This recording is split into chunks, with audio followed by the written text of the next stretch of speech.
Sweet dreams are made of these. Who am I to disagree? Travel the world and the seven seas. Everybody's looking for tagline. All right. That's why I couldn't keep it. I was like, you know what's coming. I was waiting. And so was everyone else. Yeah, that was a long one. Yeah. What is with that weird part in the beginning of that song? Like, before the first chord is strung? You mean you're talking specifically the Marilyn Manson version? Yeah. Like, where there's, like, some weird ghost sound or something? Yeah. You know what I'm talking about? Yeah. What is Marilyn that? Manson. But it's weird. And, like, especially when, like, attached to this movie, I was like, was that always there? That song is the soundtrack of this film, so. Yeah. But, yes, much like characters in this film, there are far too many taglines. Ooh. Evil loves to party. Oh, it definitely does. Yeah. That motherfucker rages. They Dude, boogie oogie. I saw Evil the other night just do a line off of a stripper's ass. It was insane. If you're in, you may not want to get out. No, you wouldn't. Like, I love getting it in. It's going to be a long night. All right. About as long as any other night is. Watching this movie. Are you dying to be rich? Capitalism will get you. Okay. And okay, wait. It literally it said, "Are you dying to be rich?" yeah. Okay. And then my favorite type of tagline: 6 strangers have the chance to make $1 million each. All they have to do is make it through the night alive. Oh, that's it? Yeah, there's like no punch to it or anything. It's just like, yeah, that's it. That's all we got. I seriously, I thought you were pausing for effect. No, it genuinely just stopped. Yeah. Okay, cool. With a budget of $37 million, an opening weekend gross of $15.9 million, and a final total gross of $42.6 million. So it made it a little bit more than its budget, but that opening weekend must have been disappointing, to say the least. Still, I mean, it made a sequel. Oh, years later. Like almost 20 years later, yeah. Yeah. With stabs to the torso, pencils into the neck, drownings, shock therapy deaths, scalpel stab, bone saw decapitations, ghost sucks, 9 Inch Nails music video visuals, 7 scenes of nudity, 8 on-screen kills, countless dead in an off-screen fire, with far too many scenes with Chris Kattan, with an IMDb score of 5.6, a Metacritic score of 28, and a Rotten Tomatoes 30% rotten. It's 1999's House on Haunted Hill. Let's drop some bombs.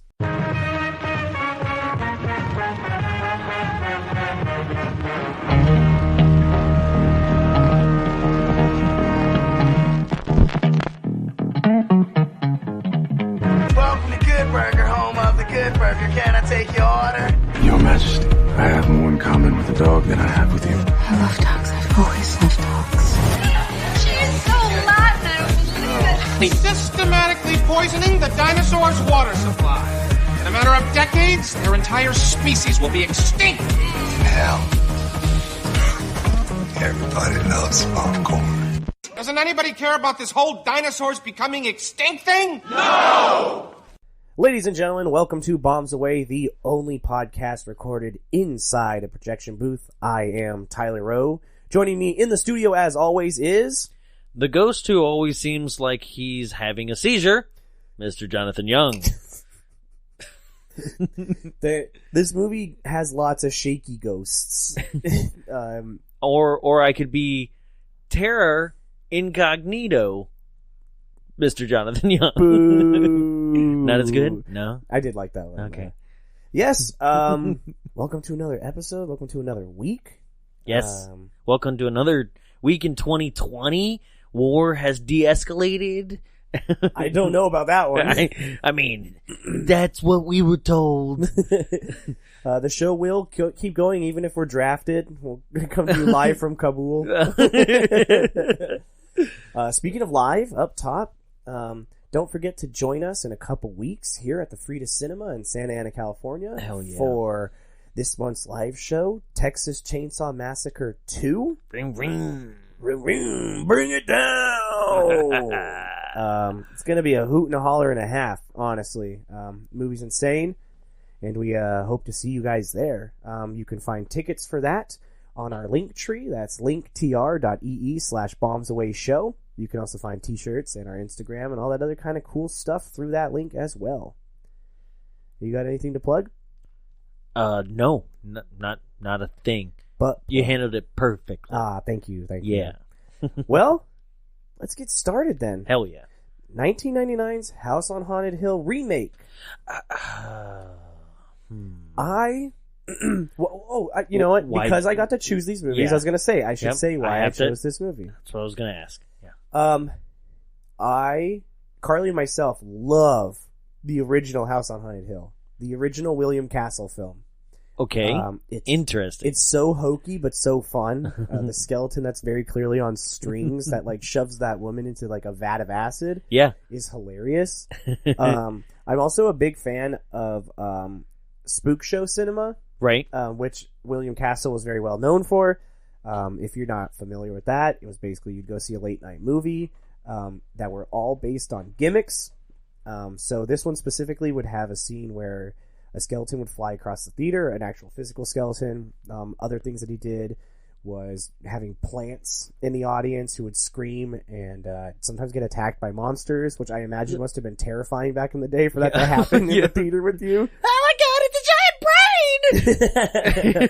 And is William Castle also the Tingler? That's what I was going to ask. I think he is. But, I mean, this type of cinema is the same stuff we're talking about. Yes, and the Tingler, you just had a vibrator under your seat Yeah. that, like, tingled your booty. We did House on Haunted Hill here.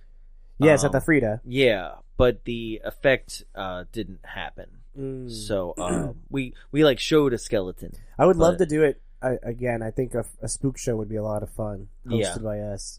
That's fun. Yeah. But this film is the actual second Dark Castle film. That's the production company behind this that we've covered on the show, because they also remade 13 Ghosts. 13 Ghosts, that's right. And that is also originally a William Castle film. You know what? I'm going to say right off the bat, you know, same thing like I said on 13 Ghosts. Like, I really do love this movie. Yes. It's very late 90s horror. Oh, for sure. That's like kind of like gritty, still trapped in like ghosts because no one wanted to do slashers anymore because the 80s were so burnt out on it and Scream was in full effect. Yeah. But yeah, this movie and 13 Ghosts both have shaky ghosts. They do. They really, the twitch, they're like, I'm missing a couple frames or I've been sped up. But, yeah. Dark Castle Entertainment was started by William Castle's daughter. Yeah, so she's just carrying on the legacy. And they only made 2 films as far as I know, which is this and 13 Ghosts. Okay. Is all they produced. Oh. Yeah. Too bad not the Tingler. I would love to see a 2020 reboot of the Tingler. Hide your wives. It's the Tingler. Oh no. Yeah, my wife uses a Tingler all the time. Yeah. I don't see what the big problem is. Oh my god. I don't know what the big hubbub is about the Tingler. I've seen 50 Shades of Grey. Oh, Jesus Christ. 50 Shades tingled. So let's jump into it. Yeah. First off, Ryan Murphy, you fucking hack. Steal the credit sequence for your shows from this movie. If you don't watch any other part of this movie, just watch the opening credit sequence so you could see how much of a hack Ryan Murphy is, because it's literally like the stop motion animation of barbed wire and skin stretched on nails and the only the time, not the one time, not the 2 times, but one of 3 times that you are going to hear Marilyn Manson's Sweet Dreams in this movie. Yep. And the next time is about 10 minutes later from this point. But also, guys, produced by Robert Zemeckis and Joel Silver. Yeah, if you thought the worst thing that Zemeckis did was Polar Express, I've got news for you. It's still that. Yeah. Everyone in this movie looks dead in the eyes, too. That's because they're ghosts. Oh, I don't think they're ghosts. They're seeing the ghosts of their careers, though. Oh. That's right. Damn. Ali Larter had a proficient career after this film. For 3 more years, while they still made Heroes? Final Destination movies. And Resident Evil. Okay. I do like Ali Larter. Yeah. For all the shit we give these people, a lot of them are actually very... Well, Famke Janssen, as we see that she's in the movie, she did big movies after this, because she did X-Men. Yep. Right? Yeah. And Nip Tuck.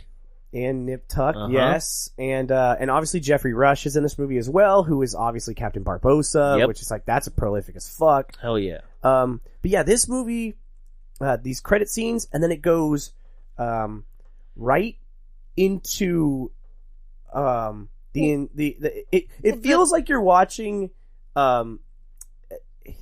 it's so confusing because the movie just kind of starts in the past, and the first time I saw this movie, I was really confused.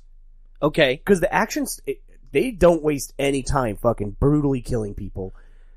Yeah, no, this movie just kind of, like, burst onto the scene. Like, at any given moment, it just, there's a point where they're up against the door, right? Yes. So, we're inside an insane asylum, and here's a doctor cutting open a live mental patient. Right. Everything's dingy, dirty as fuck. Like, it's just like, it's one of those things where you're like, what, who approved this hospital? Lots of people, because that's what they were doing in these things, which is a sad fact. Also, the doctor, played by, Geoffrey Combs. Really? Yes. Oh. Which is like the weirdest big name in this movie, because he's really not, but to horror people, he's gonna be like, oh shit, reanimated. Right. Alright. Right. Yeah, so then, and this is funny because I want everyone to know that I'm not stammering because I'm dumb. I'm stammering because he's mimicking the ghost throughout the movie. Yeah, there we go. I torrented this film, and my torrent was fucked up, and there were scenes all out of place. So, that's why you're. Yeah, so I had to go back and watch this 3 times. I forgot. You texted me and was like, "Yo, dog, don't download it." Because this scene was so fucked up that I had to go back and watch it 3 times and piece together how it actually played out. You see a guy just in like the check-in area. Right. And he's looking at a patient. Mm-hmm. And then, like, out of nowhere, the movie's just like, BAM! Here we are, let's go! Right? Because, like, that's when he gets pencils jabbed through his neck, like, super hard instantly. I didn't know that inmates waited for the perfect moment for a scare moment. They don't kill you unless you see them. Right. They're like a dinosaur. You can only see movement.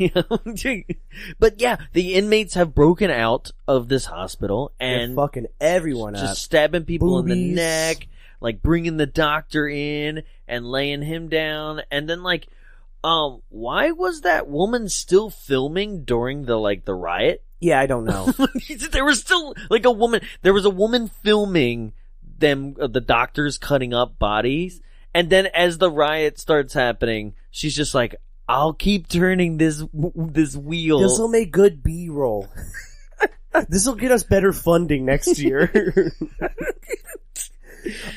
Then a fire breaks out. Right. And then, gotcha, you guys have all just been watching the safety spiel from the Indiana Jones ride. We'll keep our eye on the world.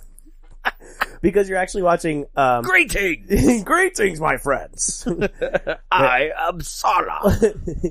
There is, we're actually watching one of those, like, unsolved mystery type shows on the TV, talking about this asylum, something that actually happened in, October, I have the date, like, that he says on there, October 1931.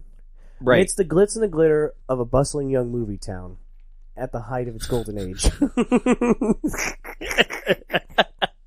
That's That's a nice deep cut for Disney Parks fans. So, what I find interesting about this is that there's this whole story, right? That is already given to you right there. You were watching it, probably not from the like. That is not how the show I think would have edited it, with like a pencil through the neck. Yeah, it was like, oh, is this a reenactment? No way. Was this on network television? They were just like, yeah, show the boobs. Gotta show the boobs. Tonight on Unsolved Mystery, we're gonna have to go hard, guys. Tonight on Unsolved Mystery, you will be able to jack off. We're gonna have to show the child. So, that goddamn haunted house show over there just showed pencils through the fucking neck. We're fucked. We're fucking Unsolved Mysteries. We've got to do something. Quick, move Will and Grace to the 8:30 time slot. We can combat it. Hey, it's me, William Shatner. Oh, Jesus. From Rescue 911. Oh, God. Remember that shit? Yeah. I just remember that in the 90s and the early 2000s, this type of show was so fucking popular. Yeah. Every channel had one. People were just obsessed with being like, yo, like somebody had a problem and then somebody was a hero. Do you know what's funny about these shows, though, is that... or Unsolved Mystery portion. Like, I was talking about the Rescue 911, but then there was also the been like, yo, this person over here is a bad fucking dude. We haven't found him yet, but you could. And that's the thing. So what's the crazy about these shows and like Dateline, right? Is they show on prime time. Right. Which I'm not saying you have to shelter your children from shit, but talking about something that's stuck with me forever. When I was about this stuff 7 or 8, my mom was watching Dateline, and I came in the room, and they were talking about a woman who went to her house, and her dog was in the backyard. And she was like, that's weird. How'd the dog get out? She opened the sliding glass door and went out to get the dog, and in the meantime, someone slipped into the house and then murdered her. And I have thought about that forever. Damn. All I am saying is, Dateline, you should be on at like 10 p.m. Let me go to bed first. This movie, if you go back and you watch it, has a lot of technical problems. And I'll touch on some of them because they're really interesting. One of them being right here, when we see Famke Janssen sitting in the bathtub watching this TV show. Okay. They cut to the TV, and it has the worst fake TV filter on it that I've ever seen. I didn't notice. The image would look like a pixel if she was actually watching it from like this like filter they've put on it, so it doesn't just look like she's not watching anything on the TV. It's fucking terrible. This movie's marred with production errors that we'll go throughout it. Sure. But she gets on her cell phone, and she hits up her husband. Yeah. Played by Geoffrey Rush. Once again, I'm going to say Geoffrey Rush is one of the hardest working actors in Hollywood. Because he's carrying this whole film? Yeah. Yeah. But like literally anything he does is so well done over the top. Well, and you know what's the weird thing about him? Did you read any of the trivia for this? I did not. I left that to you. Okay, so if you're watching this movie and you're saying, "Wow, that's cool," they made him look like Vincent Price. Oh, I did read this. Who is in the original film? Wrong. Originally, the character was written to just be a plain old millionaire. He said, "That's boring. I want to be John Waters." Right. And then accidentally just became Vincent Price. I don't know. Okay, that's one of those ones where I'm like, No, and apparently he really wanted to be like effeminate because throughout the film, this movie goes hard on some shit about his character specifically from his wife. They're kinksters, kinky old characters, ain't it? God, so. He's talking to his wife. She's explaining what she wants to do for his birthday party, and he's basically like, "Hey, shut the fuck up. I'm busy." Yeah. These two and their relationship through this film is so hard to figure out until those final moments. You know they hate fuck hard. Yeah, you're like, I don't know if you guys are truly playing a game or like you actually hate each other. Like I could not figure it out until those, the reveals halfway through. I'm gonna say, my personal theory is that she genuinely does not love him, but he does. because later in the film something happens that we'll touch on that I actually think is one of the best moments of the film. Okay. But, so, here we are at Stephen Price's amusement park. Yeah. Definitely not Islands of Adventure. Definitely not just the Hulk roller coaster. Yeah, it is. No, but the Hulk, if, like, he was also crazy. Yeah, and also he's like... This... Here's the gimmick of this roller coaster. He literally says, yeah, but how many roller coasters have you ever ridden where you start at the top? What the fuck? All of them? A bunch?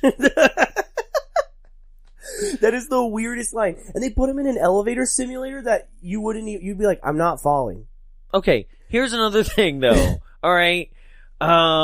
Let's talk about Terra Incognita for a second. Let's talk the about... elevator ride they go on? Honey, I want to go in the Terra Incognita. So... Incognitant. Incontinence. I shit my pants on it. I guess it really does fit the name.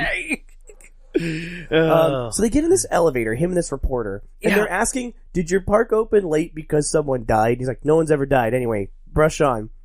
They go to the top, and then the elevator creaks. He blames it on new steel, and then it drops. It's showing them that they're about to plummet to the ground. Meanwhile, I don't know why the cameraman is jumping. Okay, so...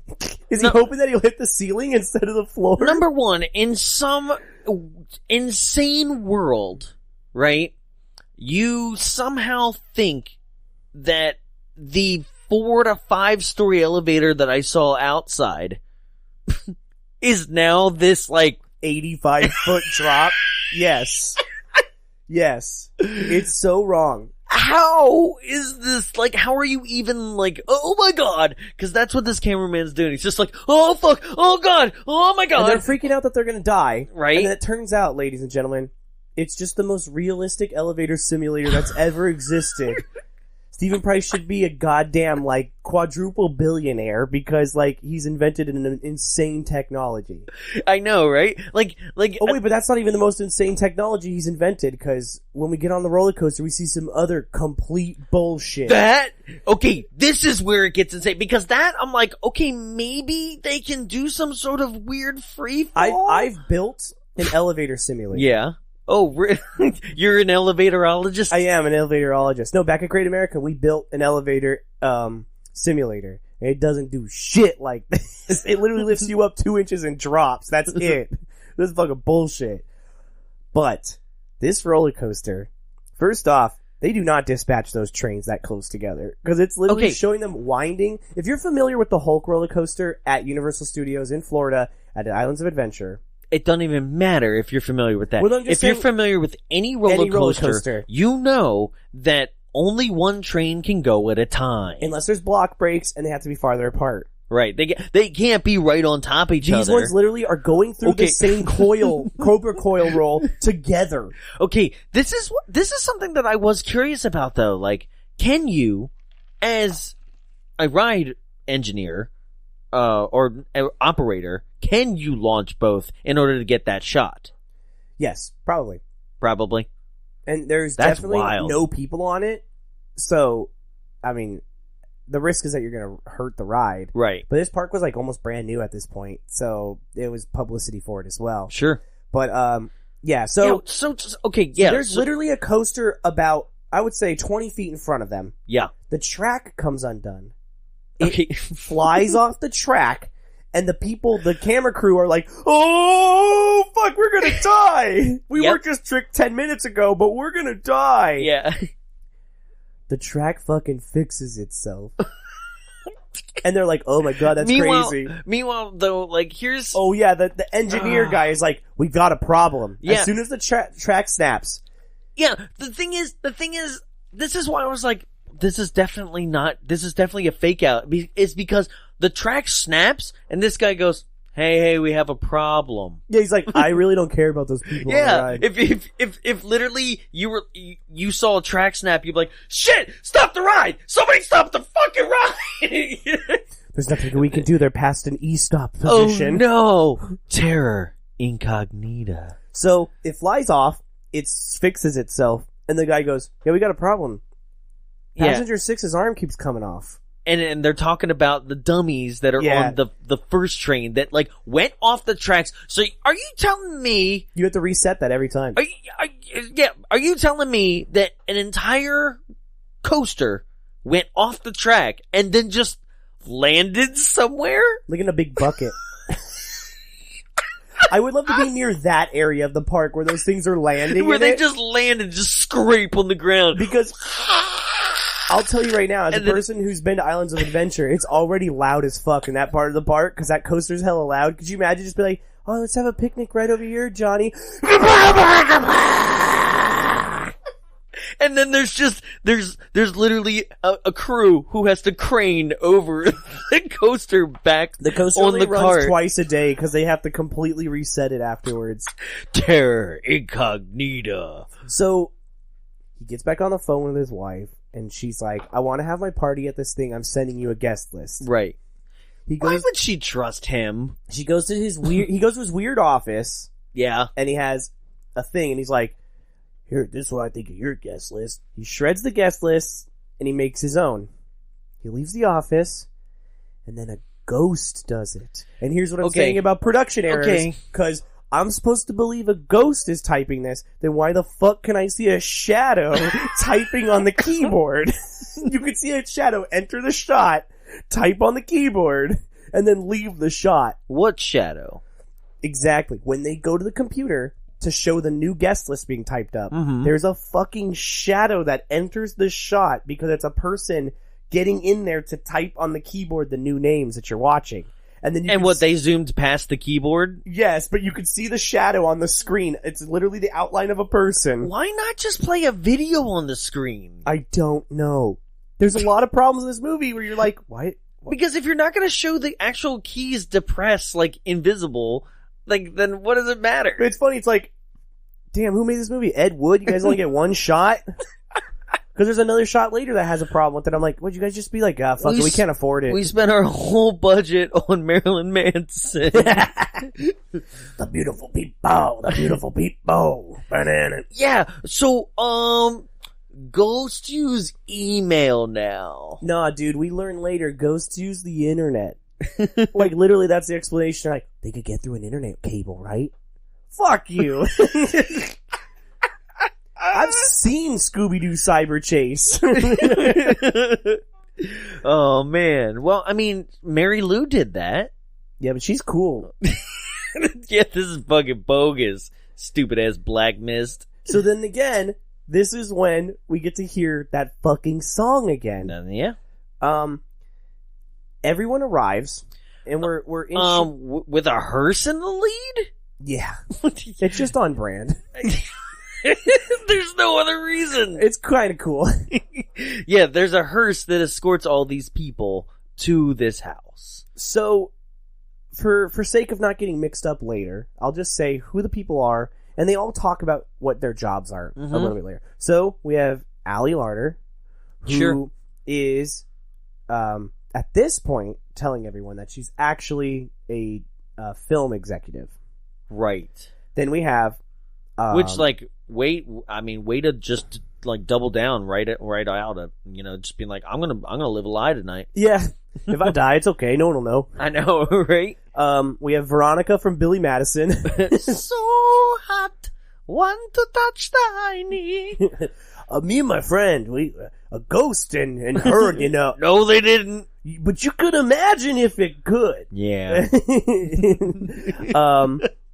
We have Taye Diggs, who's an ex-baseball player, and then we got Peter Gallagher, who's a doctor, and then who's right up there in the front letting him in? Motherfucking Chris Kattan, who is the owner of Haunted Hill. Okay, yeah, the oddest casting choice. Hey, if you watched 2 minutes of this movie, and you're like, God, fuck, Chris Kattan sucks, I hope he's not in this movie a lot. He is almost the main character. And you know what? It's weird because, like, you go, what? And then I rewatched it, and I was like, except for that ending, like, I'm okay with him. Oh, except for the ending. I thought you meant with the ending. You were like, No. yeah, Chris Kattan. Except for the ending, I'm okay with him. Like, he serves his point, he serves his purpose. There's a couple things where it's like, if you're this terrified of this house, why the fuck are you renting it? Yeah. Like, so, if you're like, I know about the fucking black mist evil that will like, cause there's a line in here. There is a line. when he talks about the evil in it. He goes, you know, the evil, you don't even want to mess with that. Like, and they're like, what are you talking about? He goes, you know, like death by erosion. I'm like, one, how the fuck do you already know about that? Yeah, that's a big deal. Right? That's, hey, and bud, two- that should be in your contract. And two, why are you like, yeah, I'll let you in before 6. Trying to make a buck. But like, yeah, so he is actually the owner of Haunted Hill. He's the owner of the asylum, and so he lets him in. Of Hill House. Of Hill. Fuck, God damn it, that's not what it's called. Yeah.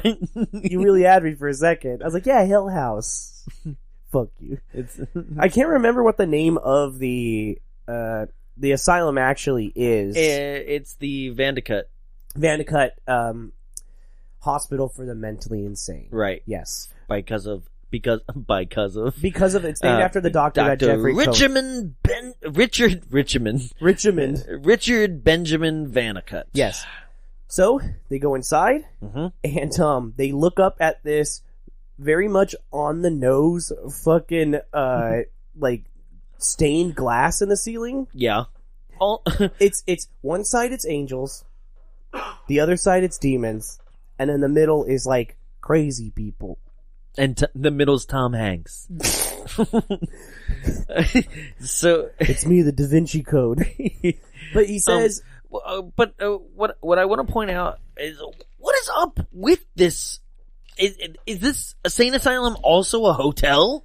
Like, why does it look like this? Yeah, insane asylums did look nice in the front because you had to feel comfortable dropping your loved ones off at it. Okay. Yeah, it's kind of a shitty thing, but it would look like this. But not that, because Chris Kattan says something. He says, yeah, he was like obsessed with it. It's from the medieval times. It's like, no, the fuck it's not. Yeah.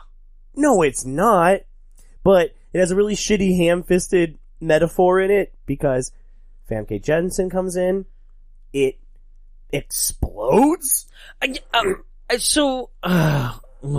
the glass falls. I don't get why people aren't, because he's like, yeah, it's been up there for forever, and then the second that you were talking about it, it just explodes. I'd be like, you know what, guys, that's it. Like, I gotta tell you right now, there's a fucking ghost in here. Like, look what just happened. We were just talking about glass, and boom, glass. But like, we're done. I will say, the movie does do an okay job. I'll give it a 65% on this, of setting up the fact that, yes, Geoffrey Rush's character is an amusement park owner. He's the master of effects and stuff like that, but also to know that they were going to talk about glass. Yeah. So, the huge chunk of glass falls, and it almost kills Famke Janssen. Taye Diggs pushes her out of the way, and she says... Did you mention Taye Diggs? Yeah, he's a baseball player. Yeah. He mentions it later, but yes. She pushes him off him and says, "Get off of me, you pervert." Yeah. Like, she's an awful character. She's not fun. But Geoffrey Rush is, because he says, "Wow, I don't think I've heard you ever say that to something with a penis." And she says something like, "Only to you." And it's like, I don't like this. Yeah. I don't like watching couples fight like I know. It's like, mommy and daddy, I don't like it. No, I'm sorry. Take it back. What? He says, "I don't think you've ever said that to something with a penis." And she says something to the effect of, "Yeah, neither have you." And it's like, oh, is this where we're going with this? Okay. So I'm going to establish for you right now, she calls him gay and a cuckold in this movie several times. And that's what I'm like, what was their relationship ever? Like, okay, because put a pin in that. Because I don't want to we'll get into it later, yes. But like, yeah, they just fight so hard.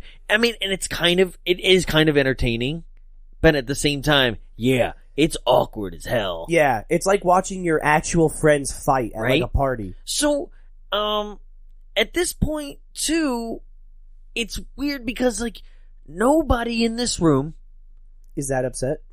Not the upset. No, nobody in this room is going, so excuse me, how are we all connected? How we Like, nobody... No one ever asks that the whole film. Yeah, nobody at any given time is like how we all connected, and then only in private scenes between the two of them do they ever go like, who the fuck are these people? I didn't invite them either, right? But nobody ever then goes back out and is like, excuse me, so like, who the fuck are you guys? Because you're not the people I invited. Exactly. It's weird. Right? I mean, they both blame each other, being the Prices blame Which is each fun, other. because it's kind of like right? some tension throughout it. Right, and they think each other is lying, Yeah. but also, like, I don't know, get to the bottom of it. Yeah. And then, Famke Janssen's character is an Evelyn, by the way. That's her Yes, name. Evelyn. She also talks about how... I'm probably gonna wind up calling Geoffrey Rush Vincent by mistake. Yeah, right? Because his last name's fucking Price. Right. Yeah. She talks about how Steven has tried to kill her numerous times. Yeah, I was like, is that a kind of an analogy? Yeah. Or is it, like, did it actually happen? And then some of my favorite Chris Kattan parts come up next, where he talks about how, yeah, my dad died here and my grandpa died here too. Yeah, just don't worry about it. Like, I want to get paid. Yeah, oh my god. This is the part where I was like, Chris Kattan, I want you at this fucking movie. When he's like, well, he goes, because give me my goddamn money, goddammit! Yeah, because he wanted out too. Yeah. He's like, just give me my goddamn money, goddammit! If somebody gives me the goddamn check, I can get out of here before the doors close and I can get off the set. Yeah. So then they all start introducing themselves to each other in this room while Evelyn and Steven go have a lover spat with each other. He goes and checks the cameras first with his buddy, and there it is, front and center, the most beautiful sight in this film. 2 Blockbuster rentals. Hell yeah. They were really trying to get that eye-level shelf I for liked this it, movie. right? And there's also a Freddy glove in the maintenance room in here. Oh, that's right. Yeah. So this is where he's like, yeah, good job on the glass, I think? Yeah, and he's like, didn't do it. Right. Oh, the glass thing I wanted to talk about. Yeah. Such a ham-fisted, telling everyone what's going on. It's literally the veil between heaven and hell breaking in front of them. That's so fucking dumb. That's the interpretation? Yeah, because it's the glass above them is literally heaven and hell, and in the center of it is the insanity of the asylum, right, separating the two, right, and it's the veil of the living. And as soon as they walk in, it breaks, and it's like, it's ghost time. It's like, that's so fucking dumb. You're not being clever. Yeah. Yeah, so, okay. Yeah, it's just, this movie is anything but subtle. So also, who is shining all the spotlights through the house? It has the asylum itself has a lighthouse thing on it, because it's on the end of a cliff. Oh, okay. Yeah. I was like, who the fuck is just living in a house with spotlights? Don't worry. Like a chopper's flying by. Don't worry, because you just brought up another problem this movie has, where in the next inciting incident, you can still see the light coming through occasionally, and it's like, that's impossible. Okay, yeah. So, Evelyn and Price are having a conversation in their bedroom, an argument about how he's tried to kill her before, why did he drop the glass, him being like, I didn't do it, as far as I know, you just tried to get yourself killed to frame me in front of all these people, and then she says, I gave you a guest list, and he said, so, I made my own. Is and then, she a master tricksman too? Oh yes. You know what I mean? Later, yes. You know what I mean? Did they meet each other at a magician's convention? What? Because there's one twist in this movie that works really well, because there's nothing hinting that it exists otherwise until the moment it happens. Yeah. So, and you know what? He comes back. I'm gonna put it out there right here, right now, that we were talking about it. I kind of wish that there were no ghosts by the end of this movie. That would have been dope. Yeah. That would have been a real good twist. I'd have been, right? Up until the two of them torturing each other the whole time, just trying to drive each other crazy. Honestly, up until the last moment with the smoke ghost. You could have done it. You could have done it. Yep. Yeah, because that part sucks. Yep. So, Price comes back in, and it's the goddamn it, give me my goddamn money! Yeah. And he's about to write a check, and he goes, basically everyone here can stay till morning, and you'll all get $1 million as long as you survive. Right. And then they're like, okay. And then he goes, and then if you die... But wait a minute. Wait a minute.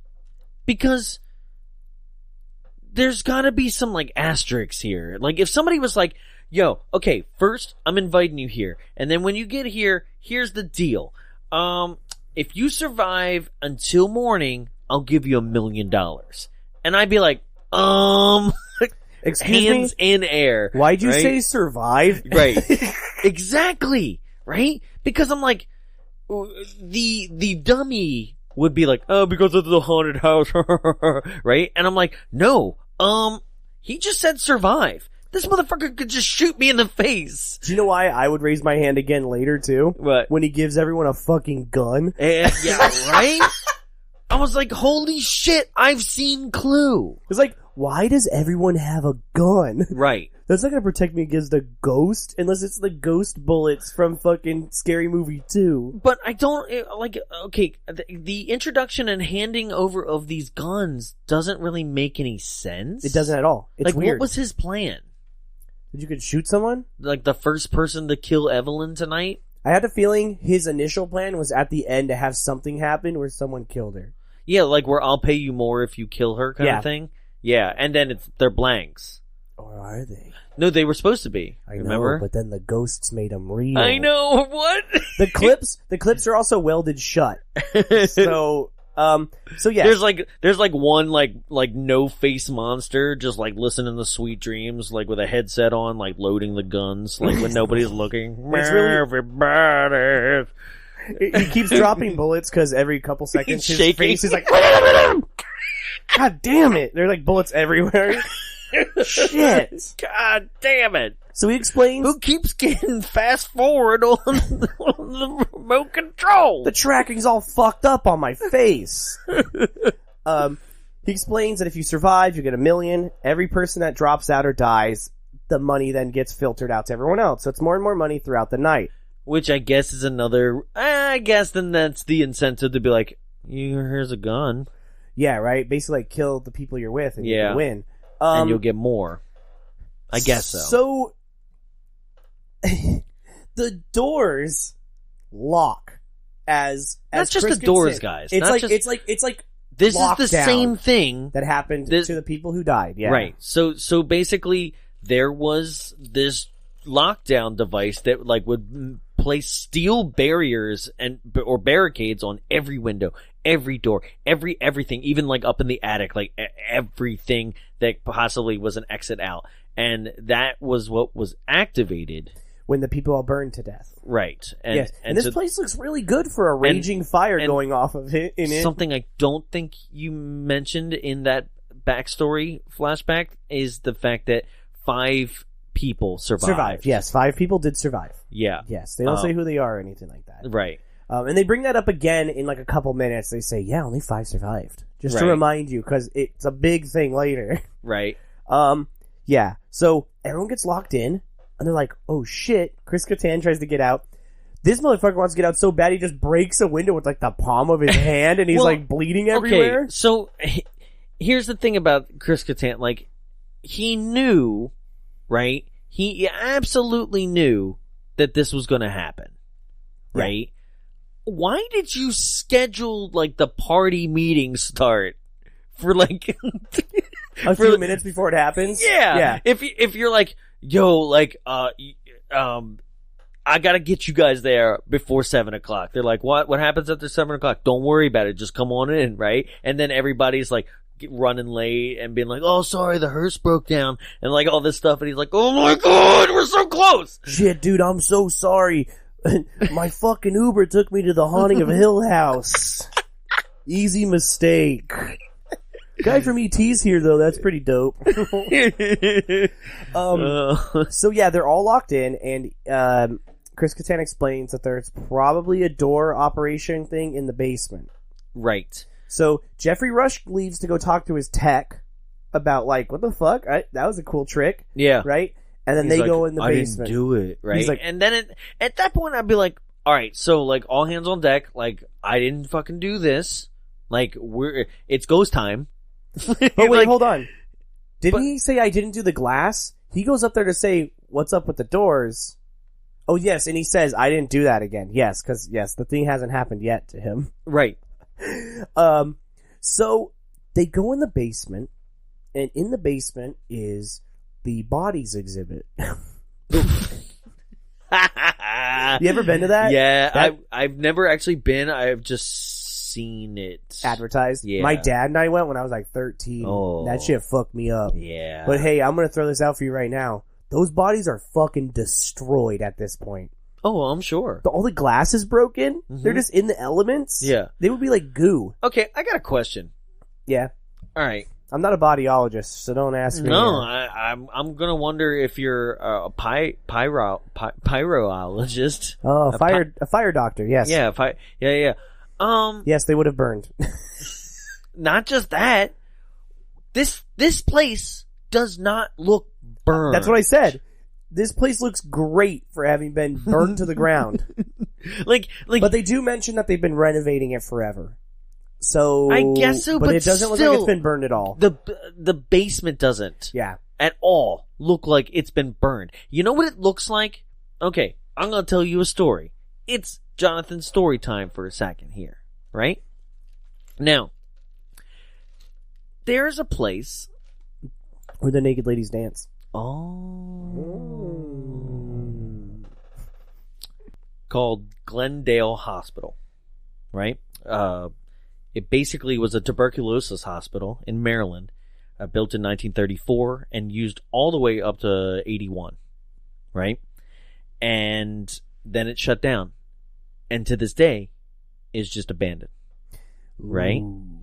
And I, as like when I was like between 21 and 24, right, would take groups of friends and go. Like I'd be like, I researched this. It's a huge piece of property. It has like 34 different buildings on the abandoned property. Like, yeah, sprawling. Right. There used to be an asylum behind Great America, and now a tech company owns it. It's their entire campus. Oh wow. Yeah. Okay. So the reason why this sits abandoned still is the fact that there was some sort of law written that said you couldn't use the hospital in any other way than hospital or like elder care. So like it's like if you do not repurpose the grounds for that in some way, shape, or form, you can't use the land, right? So it just sits spooky with people being like, I don't know what to do with this. Like, Zach Baggins, get on it, right? So right, I used to go there, right, late at night. We used to sneak on the property, right, and what this house looks like this, which is just like, I don't know, 30 years worth of age, paint peeling. Yeah. Just gurneys everywhere and just that kind of thing where you're just like, this is creepy. This is spooky. You guys did a good job and researched an abandoned hospital somewhere. You guys did a good job on going to the Tower of Terror. But did you burn any of those hospitals down? No. So you didn't do your job. No, it doesn't look... Yeah, it literally doesn't look like it's been touched by a fire at all. Not at all. Not one bit. And then the things that you kind of want to see down in this basement, you don't. Like, you do see it a little bit. A couple things. Just meaning, like, you want... Another reason why I told you the story is the things that I saw that were just there, left over, right, in a place that isn't haunted, are creepy, right? Like, I did see dolls in certain areas. I did see patients' record charts. I saw, like I said, gurneys. I saw the morgue in itself. I don't even think we see a morgue in this. Nope. Right? All these things that would be in any normal hospital, insane asylum or tuberculosis, it doesn't matter. And like these things that you see everywhere, like, right? You don't really see it. You just see electrotherapy room. Actually, we don't even see a padded cell. Nope, not at all. Huh. So those kind of things, those imagery, I think would have heightened this film. Yeah, there's a lot that this film, like I said, there's a lot that this film does well, but then it misses on all fronts on a bunch of other shit. Fair. Very fair. My favorite part coming up, though, is when they're in the basement, and Chris Kattan's like, yeah, that's the bleeding door, just keep going. Right? Hey, what? Okay, So that's another thing. I don't understand how the entity, the worst thing, the erosion, whatever you want to call it, the creeping mist of naked ladies. How is it held behind just a door? I don't know. That door's made of paper, as we learned later. Yeah. It was just rusted, waiting for somebody to just touch it so it could crumble away later. Okay, so here's another thing about this movie. Why is it paranormal? Why is it paranormal? I want to ask you, and I want to ask everyone listening. Ask yourself, why is it paranormal? Why is paranormal stuff happening here? Because they have not set up a single thing to explain to you why anything paranormal is happening in this hospital. Well, because the inmates were tortured? But at the end, there's a locked door with an evil entity in it that was boarded over. Where the fuck did that come from? That was just Chris Kattan's dad one day. Gotta board this shit up! Oh yeah, my dad was actually a smoke monster. Yeah, right. That's not actually the same entity as the other ghost in there. But that's what I'm saying, is like, that part of the movie has it's literally just jammed in there. Yeah. It This whole makes no sense. the evil of the house thing. Yeah. And I'm like, so what are the other ghosts that are out? Exactly. So What are shaky ghosts? yeah. What's the doctor who's walking around And shaking. And shaking. Yeah. It's just really cold in there. Oh fuck, we need some heat. So they keep walking, they find the electric shock therapy room, and then they find the schizophrenia tank, which is like, that is an insane sequence that's going to come up eventually. I'm going to tell you that sequence and that thought process of like, what if I was like, I got locked in there? Yeah, that's scary. To touch on another personal story of mine, as I said, the old park I worked at, Great America, literally a mile and a quarter down the street from one of the largest insane asylums in California. It was called Agnew's. It was huge. First story of it in 1906, when the great earthquake of 1906 happened, it crumbled to the ground, and anyone who didn't die just got out. They did not have the resources to actually track anyone down. Cool. Most of those people are probably okay people. They're good. I mean, a lot of people got locked away for things. Yeah, I know. It's like the lesbian ward was out there like, yeah! So then they rebuilt it. And then this is a sad part of the story, but in around 2009, President Obama got rid of the rest of them in the United States. He said no more of these facilities, they're not well taken care of, which is true, but they were serving a semi-function. Sure. And when they closed it, they just said to 5,000 people, if your family's not here, welcome to the streets. Huh. So, This place is down the street from Great America. Tons of people in the area either went there or worked there. Oh, no. What is it? My second season at Great America. No. We built a fucking asylum maze. And they were going to call it Agnew Acres at first. Literally named after the asylum down the street. Oh, shit. We went on a tour of the museum that they have. That's basically like a memorial museum to how terrible the place was. Right. And everyone was like, is this a good idea? You were talking about the morgue thing, and I was like, damn. I built a skeleton key room, which was an extra paid experience, where you laid on a morgue slab and got pushed into essentially a locker, and you laid in there in the dark, and they blew air on you. Worked so hard on it. The next year, Haunt was open for 2 weeks. They got hella controversy, and we had to turn the maze into a hotel in a week. Oh, fuck. Oh, so it's just this movie. Yes. And it's there's stuff presented in this movie that is really scary, and one of the reasons I brought up that story is to say, asylums are scary, but the truth is a lot scarier than the fiction. Yeah. And these are fucked up places. Yeah. So it does feel kind of bad to set something scary and something real. Okay, but also, what is Chris Kattan's goal here? Is he running like an Airbnb? Yeah, I know. I don't know what it is. Does he work for the historical society? And also, they go to see the... Clean place. Didn't like the black mist. 4 stars. This is my other question. Why do people just keep walking away from people? Yeah. They look at the schizophrenia tank, and they turn around, and Chris Kattan and Geoffrey Rush are just fucking gone. Yeah. No, at no point did anybody say, like, hey, gonna go this way. You know? Yeah. Like, especially, like, I get it. I understand that, like, Geoffrey Rush is like, yeah, my wife's responsible for this, right? And other people are listening to Chris Kattan being like, yeah, we're all gonna fucking die, right? And so, like, everybody can believe whatever they want, but I still think everybody's motivation should still be the same of being like, we need to be together and stay in contact with each other. Yeah. Because none of us, other than Pritchett, which is Chris Kattan's character, I don't think we've said Pritchett yet. No, his name's Pritchett, right? yeah. Other than Pritchett, Know where has we are. been Yeah. right. So like, I mean, look at the place. Like, I mean, they made it seem labyrinth-esque, you know? Like, so I'd be like, no, we're sticking together. So That's that weird horror trope. Yeah. When Pritchett and Price leave, right? And Yeah. Ali Larter and Taye Diggs are stuck right there together by themselves. It's when we get to see our first ghost in this movie. Right in the top right corner is the ghost of a boom mic operator's career, because it's literally just in the fucking shot. Really? It's an overhead shot Okay. of the whole room.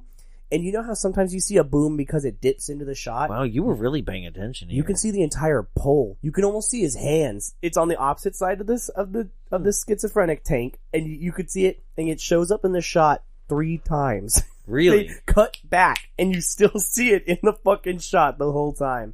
I was like, come on, you guy. Well played. Where did this fucking budget for this movie go? It's a boom mic. Fuck you.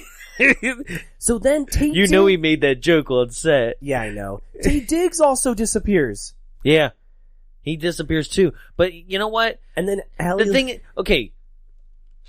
I'll hold that thought until you explain this scene. So Ali Larter sees Ghost Mouth Ghost. Big mouth ghost guy.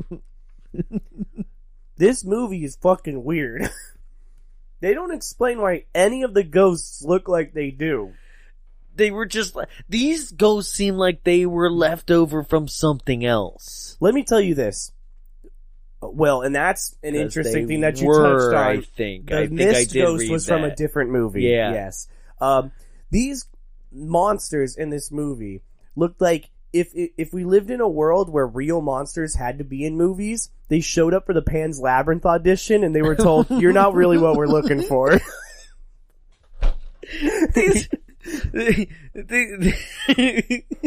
These monsters literally came to our planet in order to star in Men in Black International. Yeah. And were turned away. They were like, listen, we're really only looking for the people getting checked in. So you're just not cutting it. Yeah, this first one you see is a dude with, skin eyes and a huge mouth.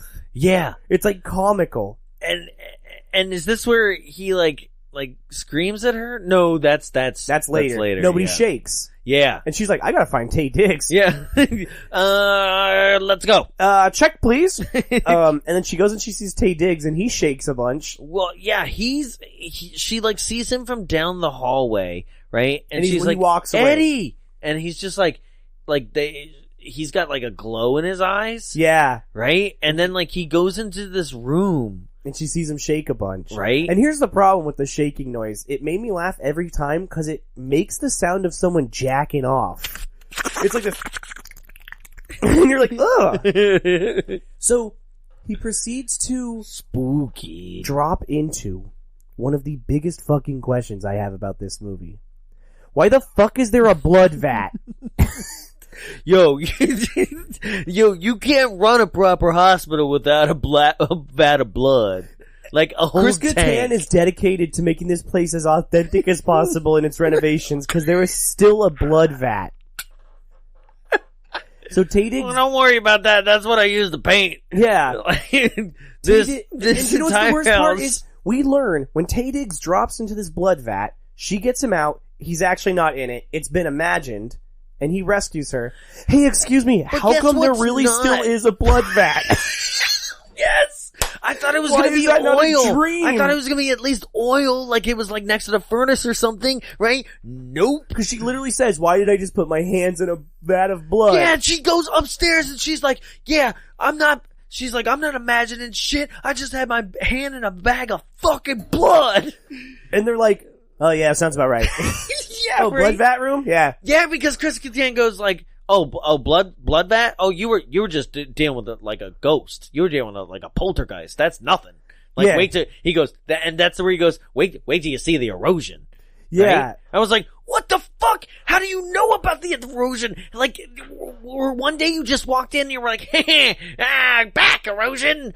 And he was like, I loved you in Night at the Roxbury. God damn it. One thing that we did not touch on is a really quick succession of things with her character where you find out she's not a TV executive. She was an assistant who got fired. Right. 2, you find out she's incredibly handy and just sticks her hand in live wires and rewires the place to be back on. Hey man, sometimes you just gotta get in there and you gotta get some lights on. And then sometimes, sometimes you just gotta get in there and grab some ass. Cause Taye Diggs helps her up and literally like cops a feel of her butthole. They definitely fuck after this. Yes. After but that this part movie? is so weird. And she's like, hey, watch it there. And then she's like, but it's cool. So then, a character we completely fucking forgot about still, Veronica from Billy Madison. Yeah. She's been here. She's been filming. Okay, because she apparently had a television show. And it got canceled. And now she's looking for the next big thing. So she's like, if I get a ghost on footage, I'll get it. So she's downstairs and she gets... What a pipe dream, sweetheart. Yeah. Like, Ghost Adventures has been on for years and everyone still thinks it's fake. they've yet to even, like... They've yet to even cross the line of being like, let's just insert a ghost. Even they're like, yeah, we can't, we've never been able to confirm it, but let's just throw it in there. My eyes are crossed now because of a 12-foot demon. So yeah, Veronica's trying to catch a ghost on tape. She gets ghost blown, which is she just sits there and the wind's like... Oh, I thought I thought that was like called a Dan Aykroyd. No. Busted makes me feel good. No, so she proceeds to follow... Brought to you by Skullhead Vodka. Carly's sister. What? In her room, had a thing back home, a little skull with alcohol in it, and I said, oh my god, why do you have this thing of Crystal Skull vodka? And she goes, what is that? I just thought it was vodka in a skull. I thought it was cool. I was like, god damn it. Like, her and her friend just bought it because they thought it looked cool. And I was like, that's why he makes money on the product. Yep. Got him. Just wait till I come out with nothing but trouble tequila. Shaped like a penis nose. John Candy. So John would love it. Yeah. She gets ghost-winded. She follows... Ghost-winded? She gets demon-winded. That just makes it demon wind. Yeah. Ghost-winded. Just... I've been spooking around too much. God damn it, I've been chasing Casper around all day. Well, that doesn't sound right. I don't think a ghost should be chasing Casper around. That might be a crime. No, just maybe it's Fatso. Like, oh god. Is that what that ghost's name is in that movie? Fatso? Yeah, Fatso, Stinky, and Wiener. Pee-pee ghost. Pervy. Oh, that's Casper. Is it Lanky, Larry? I don't know what the... Lengthy. Slippy, Swippy. Who knows? So... That stupid ass movie. Veronica, this scene's actually really cool. She goes into this operation room, and on her camera, it shows people operating on a guy like we saw in the opening. Okay, yeah, this is cool because guess what, man? Like, this is something, from another, boom, Jonathan's story time. Welcome back, ladies and gentlemen. So, when I used to go to summer camp, right, I was in boy choir, right? So I would go to a summer camp where we, like, trained, for more music, right? Is this a story we should tell a cop? No, not at all. Yeah, no, but this is choir boy camp. Dude, this is crazy stuff, man. Like, this is ghost stuff. This is cool. Ghost stuff. Yeah, this is ghost stuff. So, like, our summer camp was always at Gettysburg College. Ooh. Yeah. Racist ghosts. Right? So, on the campus, right, of Gettysburg College, there is this, like, now it's like a administrative building or something. It's a white building, right? But in the Civil War times, this building was used as like a makeshift hospital, right? And they straight up like were amputating limbs and just throwing them out like the second story window, like in a pile. Hell yeah. Next to this place, right? And the basement. Let the bodies hit the fucking window. The basement was also like where major surgery was happening, right? So. I'll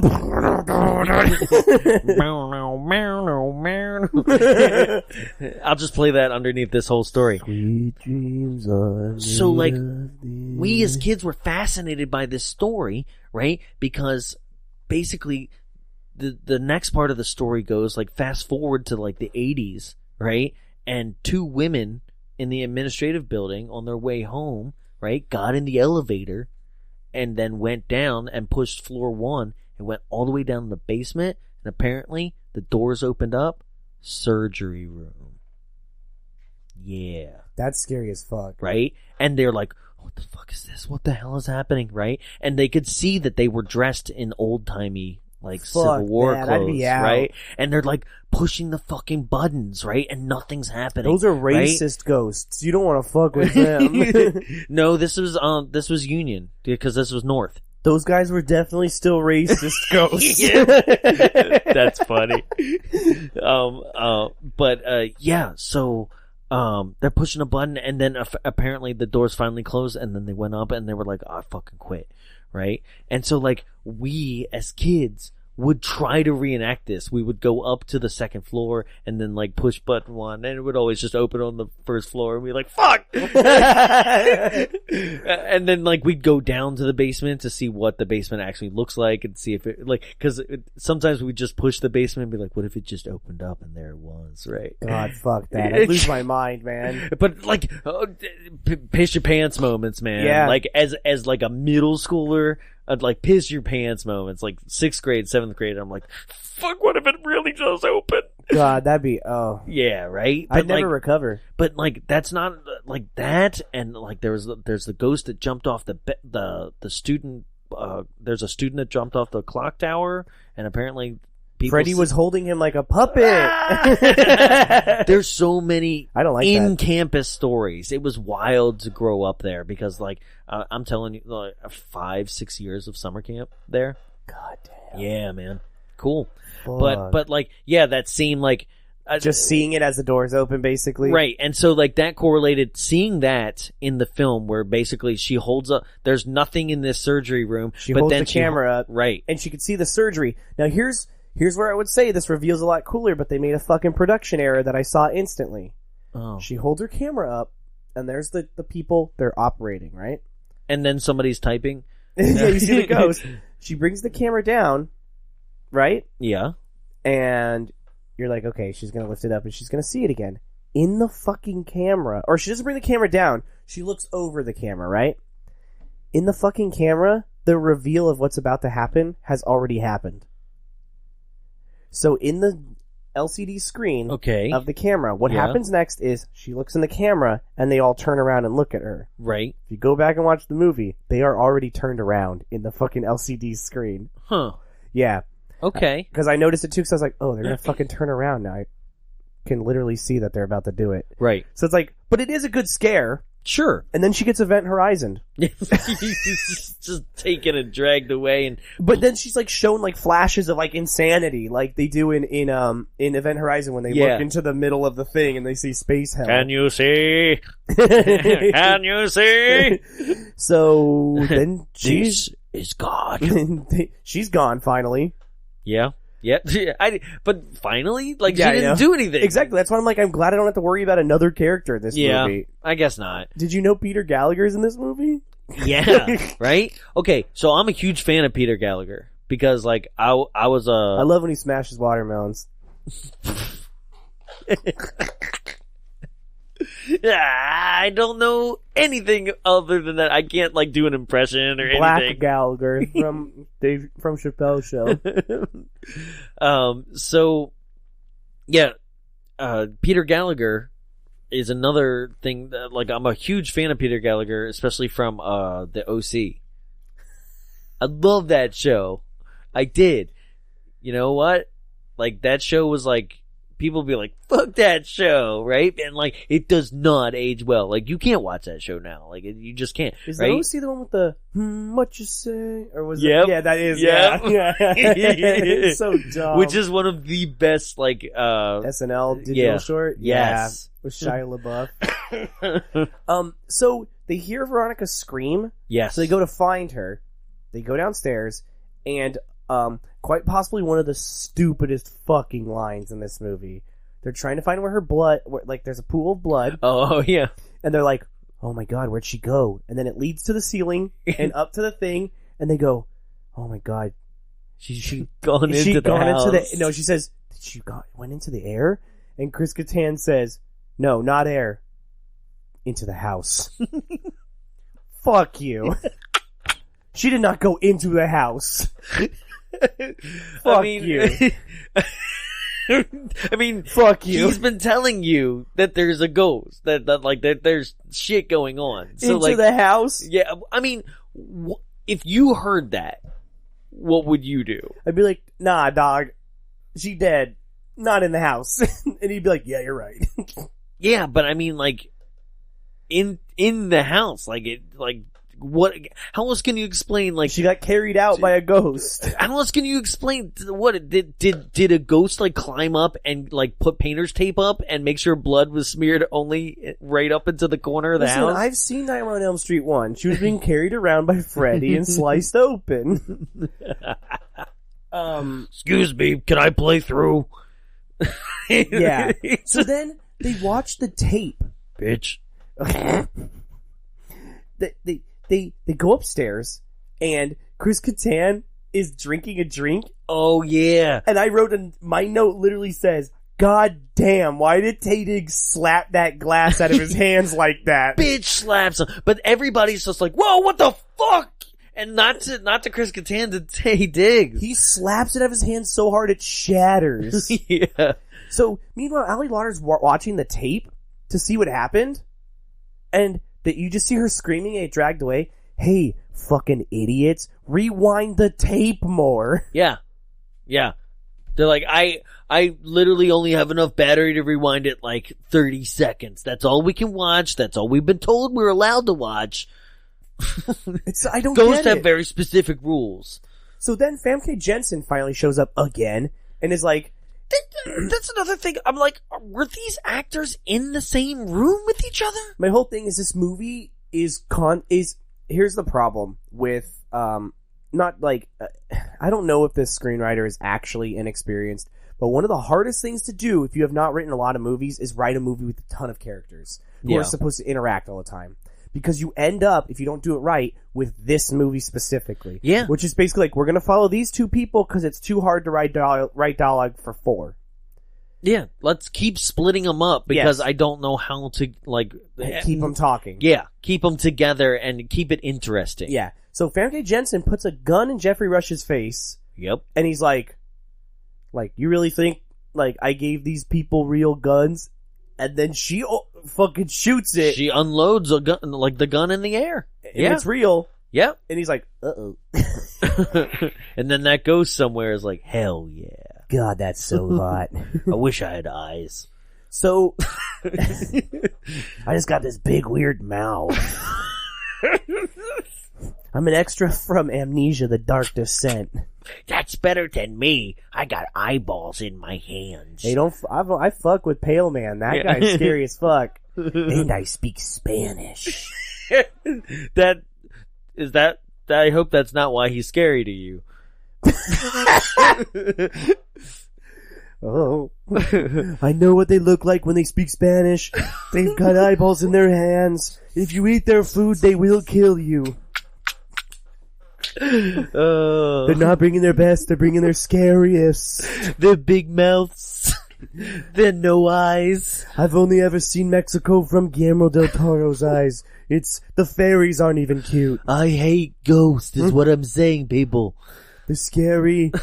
They wear hoods. They're white. I like those ghosts. I don't like the other ghosts. So, Wait, no, I like ghosts. I'm sorry, I didn't mean it. Look, I have an entire ghost bowl of ghost peeps. What else is ghost like? I don't... Here in Trump Tower, the ghosts make the best ghost soup. I love ghosts. So, Geoffrey Rush goes to It go was and... really dumb. Yeah. I'm sorry. I apologize to everyone. He goes to go talk to his tech to be like, what the fuck is going on? And holy fuck, what happened to this guy's head? Okay, hold on. This was like a giant came in and ice cream scooped a man's skull. His head is fucked up. Like, what happened? And Geoffrey Rush does not have the correct reaction. This guy's face is like if like the Terminator came through time. And you were just right outside the time ball? Yes. Yeah, his face is fucked up and it's terrifying and Geoffrey Rush is just kind of like, ah! Yeah, he's Anyway. just like, and he's shocked, but then he's distracted by what's on the CRT Shaky TVs. Jeffrey Combs comes out. He's in Vivian's room, and that is somehow more shocking than scooped out skull. Yeah, hey dude, for all you know, that giant with the ice cream scoop is in that room with you. The giant. Oh, so hungry. Oh no, this guy got Resident Evil'd. Yeah. God damn. Yeah, that's one of my favorite parts. He turns him around and it's like, oh God! Oh no, Jason X has been here, and he's frozen this guy's face and then smashed it on the table. It's like, oh no, that character whose name I still don't fucking know is dead. Anyway, on to the next one. So, Jeffrey Combs is loose. Then we get Scooby-Doo time. Where everyone splits up and basically might as well just be walking through doors and opening them and being chased by a ghost. But there is no ghost. There is no ghost. And there's music. It's just a way for them to waste 5 minutes to get us to the next part where the lights start flickering. And they're like, what the fuck is that? Yeah. Oh, yeah. Okay, so this is where, like, they start being like, hey, let's montage split up. Right? Yeah. And then, like, the movie starts, like, I don't know, 9 Inch Nailing, like, with the soundtrack. It's just like, I think there might be a ghost in here. I wanna fuck you like an animal. Yep, that's a ghost. I'm gonna be in here, guys. Don't worry about it. This ghost is hot as fuck. Oh, God, ghost. Oh, please. I wanna show you my 3 Oscars. Hell yeah. Did you see The Social Network? How about Gone Girl? I'm also doing the music for some reason for the new Pixar film. I was supposed to do Blade Runner. Was he? Yeah. I'm pretty sure. He just did a movie recently where he said, I don't know why the fuck I did the score for it. And I can't remember what movie it was, but it was pretty good. I wish people would just say that more often for a lot of things. I don't know why I did it. I'm sorry. Yeah. So this is when the lights are flickering, and they are like, what's going on? And they go, oh my God, the shock therapy room. Right. And they go in there, and Evelyn is tied up to it, being shocked. Mm-hmm. They manage to turn it off. She's convulsing. Yeah. Like, she's just foaming and at the mouth. this is another moment where I say you can see that the character that Geoffrey Rush is playing did genuinely love Okay, his this wife. is your moment? Later on, there's another moment. Okay, yeah, But this yeah. is the first moment, because Yeah. she's fucking dead. Yeah. And he, like, loses his shit, and everyone's really not understanding. I know what your other moment is. Yeah.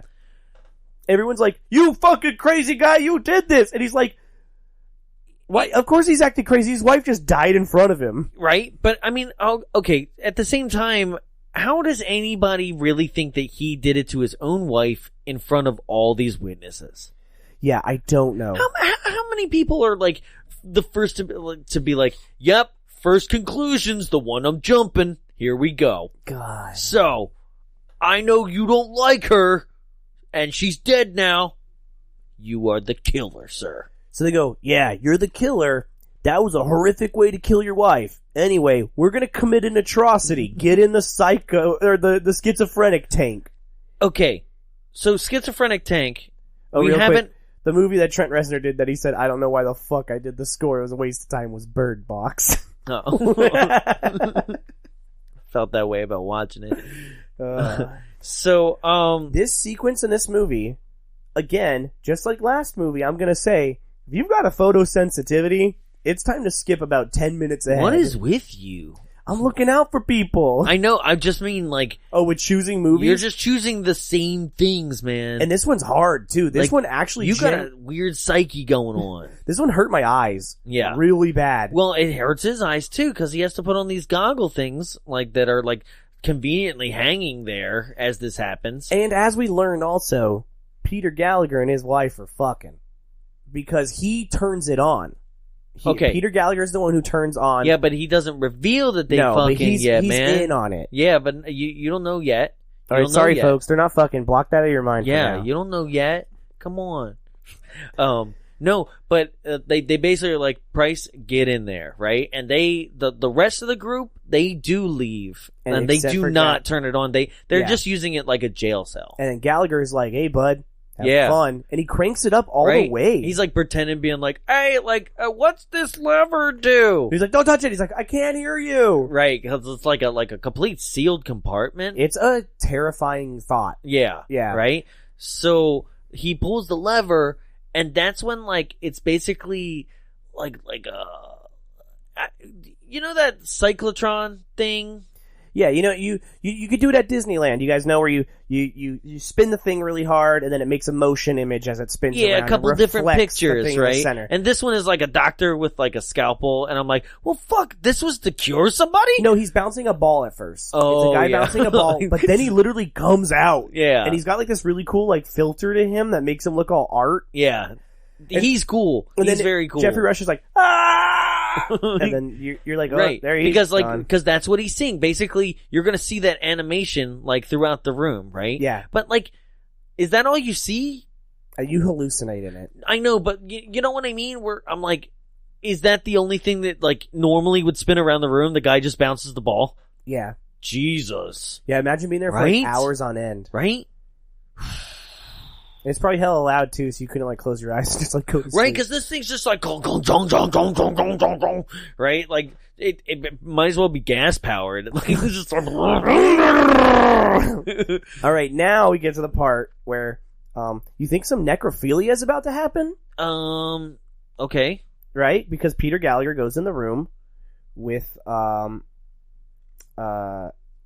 God, why am I drawing a No, blank? but this hasn't happened yet. Oh because, wait, that's like, right. Price has this 9 Inch Nails. Okay, are you ready? hallucination. Okay, because I wrote it down. I got remember you. it pretty well. I got you though. Ready? Here's Price's dream, right? Because it's basically a hallucination / dream. You better say butt girls. All right. Price's dream: wearing a metal Joker mask, and there's naked, bloody bitches in a corner. Butt girls. Okay. There's like these butt naked girls who turn around and they have blood on their faces. A red lipstick woman and a shaky head guy wrap him for later and marinate him. They do, yeah. Right? Then he's underwater with some naked girls down there, vomiting blood, who then turns into a faceless big mouth creature. Price is autoerotic asphyxiating himself as he watches the animation of the guy with the ball bounce, and it's caught by Price's wife, and it's now Price's head. Yep. Meanwhile, underneath it, it's just like, I wanna fuck you like an animal. There's just a heart beating strapped to a table. Yeah,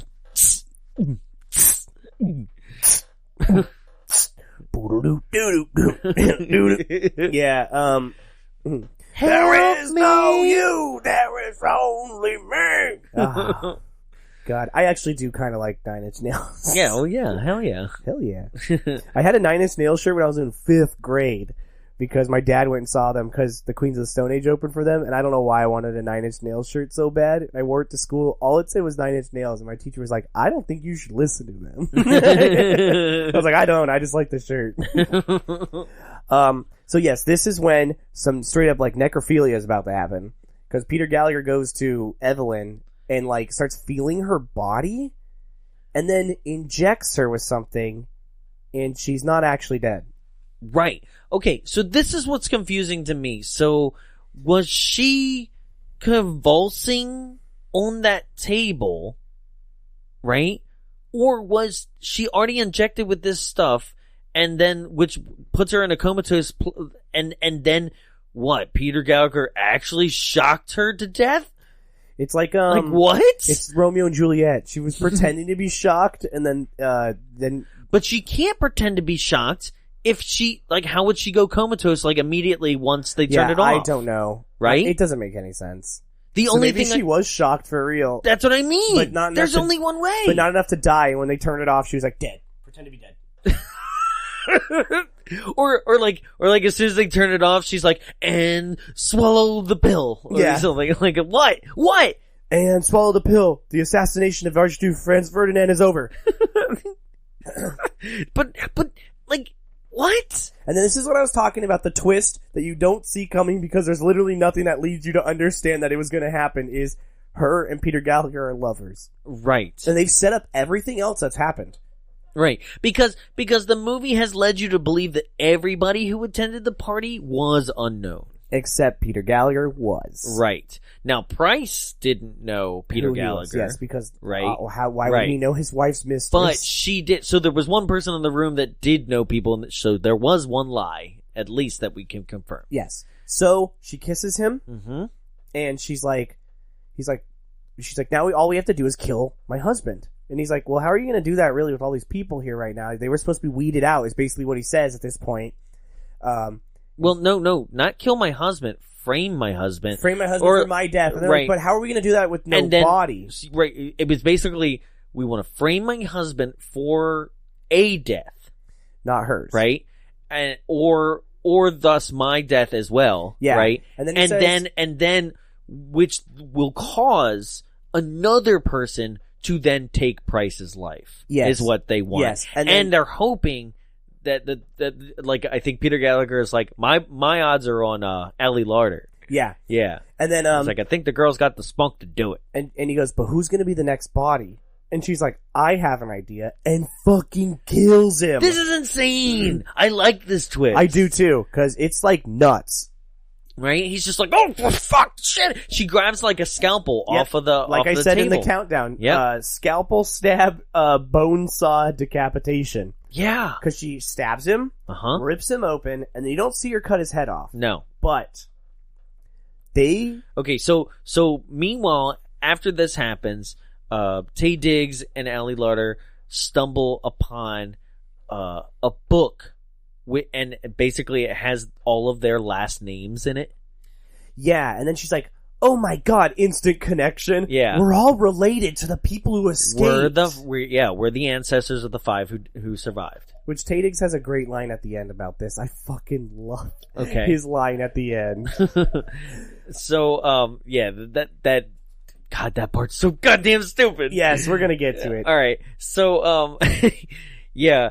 At this point now, they go back downstairs. They go to like, they find more blood, right? Yes, they're like, they find the bone saw. Right. And they're like, oh my god, what the fuck happened? So they go to the tank, right? And there is Peter Gallagher's, or they think it's... No, see, they think that somebody is loose again. Yes. Right? And they go to the tank. And Evelyn's body's missing. So they're like, what the fuck, Price? Like, so they go to the tank and they see a head and they're like, oh my god, he put Peter Gallagher in the tank. And they open it. That's just his head. Right. The head is just like stabbed onto the like door so that like you could see his head through the eye hole. Yeah. Right. So then they turn around, right? And they start walking out, and then she can hear Veronica making a noise, and there's a door that you never get to go in, and she's like, oh my god, Veronica's on the other side of that door. She keeps going forward. Yeah. Veronica's like, help me. Yeah, I remember that. And this is about the stairs with the bodies. And then fucking Price just comes out and he's like, listen, shit's fucked up. And he is just covered in blood because, like, I guess Evelyn probably, like, smeared it on him or something. Yeah. Right? And he's just like, oh shit, you explains- gotta help me. He explains everything. He literally says, Evelyn killed the doctor. She's trying to kill me. But he's like weirdly stammering and out of breath and like. Well, he was just in that thing. Right. So like. And she's like, get the fuck away from me. So like, here's the thing for me. I'd be like, okay, I know these guns are loaded. I would just literally get down on my knees and like literally put my hands up in the air and straight up be like, look, when I catch my breath, we'll deal with this. Be like, you know, all you gotta do is listen instead to me. he's like, come here, I want to grab you. Yeah, so she fucking shoots the shit out of him. Yeah. He dies. Yeah. Taye Diggs is like, give me that gun. Okay, here's the thing. Taye Diggs is like, give me the gun. Like, scared. And I'm like, dude, the gun is literally empty. Like, she unloaded it. Yeah. Like, everybody knows what an unloaded gun looks like. You can just grab it from her and be like, give me the goddamn gun. So he's dead on the stairs. This is another really funny moment. Chris Kattan's back with them again, and he sees Price's body, and he's like, oh. So they start going up the stairs, and Taye Diggs is like, come on, don't look at that. As Price is like dead, or I just call him Price. Fucking, yeah, Stephen Price. He's dead on the stairs, like, and he's like, yeah, don't look at that. So, this is one of the most mean-spirited parts of this movie. I hate it because it didn't need to be said. We already knew it. Evelyn comes in. Sure. He's dead. And she's like, I never fucking loved you. Yeah, piece of shit. You piece of shit. I only loved your money. Right. And I was willing to look away from all the other shit you did because I thought I'd get the money. But you don't like this part? It's not that I don't like it. It's just that... I love this whole part. No, I mean, I like this part. I don't like what she's saying because we know this. We just watched the same movie. This has been, it's just mean-spirited at this point. It's just like, damn, you really actually have no fucking redeeming quality. But it makes but without her saying that, then like we can't get the next reveal. She has to say the lowest of the low shit. And then he's like, surprise, bitch! Yeah, just grabs her by the throat. Be like, hey, sweetie. He's like, do you believe in ghost stories? 'Cause you're in one. I do like his triumphant reveal shit. where she's like, oh my god, he's not dead, and he stands up and he undoes his shirt and he's got the blood packs. He's like, I'm Stephen fucking Price. I loved it. Yeah, this is my favorite part. And then he takes her, they're fighting, and she's like, what are you gonna do? And he's like, I'm gonna do what you brought me here to do. I'm gonna kill you. Yeah, right. Which is like, you're so full of shit. And then he throws her through the paper door, and this is the moment where I said you can genuinely see the relationship that he feels for her. Yeah. Because she lands... He's always gonna love her. She lands in there, and the evil is like, time to be weird magnet shit on the floor. What the fuck is it? You know those things where you can use a magnet to draw in like hair on a guy's head? Fucking John Connor just comes from Terminator Genesis. Yes. Ferrofluid all over the ground. Just like, and he's like, Evelyn? And she's like, and then she has a moment too where you're like, oh fuck, I actually kind of feel bad for her. Cause she's like, are you doing this? Yeah. And he's like, Evelyn, you need to get out of there. Yeah, he's like, I'm not doing this. I'm not. Also, that, like I said, that door was made of paper. Yeah. She fell through it like it was nothing. And then she gets... Hey, it's me, George Kattan. God. Sorry, I meant to board that up. I guess my son didn't get around to it. It was in my will, that piece of shit. I said I left you this house of the Vandicutts, plus board up the... board up the door with more than cardboard. Board the bleeding tentacle door up. So then she know that the mist gets angry. So she gets ghost sucked. She gets like sucked into it, and then like Tim Curry like sings a song, and like because it's literally the same goo from Fern Gully. She like dissolves. It's weird, and he's like, and Steven's like, oh fuck. This is like the black version of like the mist from the Ark of the Covenant. Yeah. Imagine the proto mist from Lost, because Well- that's what this is, and it's got naked people in it, Well, it's basically just an unrendered Rorschach. and that's what it's supposed to look like. Like unrendered? Like they No, didn't not finish it? Well, no. Okay, so here's the story of why this doesn't really fit this movie. Yeah. It was completely made for a different movie that fell through. Ah. It was already finished. It was literally just sitting like as an asset, for Gus unused. Van Sant's Psycho. Yeah. Oh, yeah. In my Psycho, there's only 2 new scenes. 1, he beats his meat. 2, spirit mist. And they're like, okay, you can only have 1. All right, he'll jerk off. It's cool. And Anne Hesh is there. Yeah. So, yeah, the ghost mist comes after them, to which this is when the movie starts losing me. Okay. It's when the house like starts blowing up. This is when? Yeah. Because this is awful. And I love the way This Chris is- Kattan dies. This is I mean, I love it in a sense of like, they have the door closed to the basement, and they hear pounding on it, and it's Price being like, "Let me out!" And they're like, "Price is dead," and they're like, he's like, "Let me out! Help me! Help me!" And the mist is coming closer and closer. So Pritchett opens the door, and when he opens it, Price steps back into a hole in the wall, and the ghost is just like, "You'll do." and just like it grabs him with like I don't know, like black shoestrings. Yeah. And just grabs him and pulls him in, and like he's done. Right? Literally, Chris Kattan has the most anticlimactic death in this movie. He's literally just like, "Hey, Bryce, you have the door." Ah! Yeah. The mist pulls him off out of this movie as if it's like a cane pulling a guy off stage. You're done here. It's like this. It's like, "Who is it?" Just your friendly neighborhood ghost mist. Hey, you're that asylum ghost mist, aren't you? No, not me. Opens the door. Trick or treat. Trick or treat. But yeah, he just dies so quick. And then the mist is temporarily satisfied because it like recedes a little bit so Yeah. that Price can get out. No, it recedes so then it can and like literally like eat the hallway. It just Like blows some like giant like teeth. It has teeth. Yeah, it does. It does have teeth. It looks fucking Like, the stupid. hallway's getting eaten, right? Oh, when it drops down. Yeah, that it is actually a cool scene. Yeah, but like, I'm like, what is this, Poltergeist? Is it the closet? It's Monster House. Yeah. That's its uvula. So then like, so it's a girl house. oh damn, damn, that's where the red blood comes from in The Shining. Oh my god! Um, It's just the house's time of the month. yeah, that was the joke. I know that's I was building on it, Thank jackass.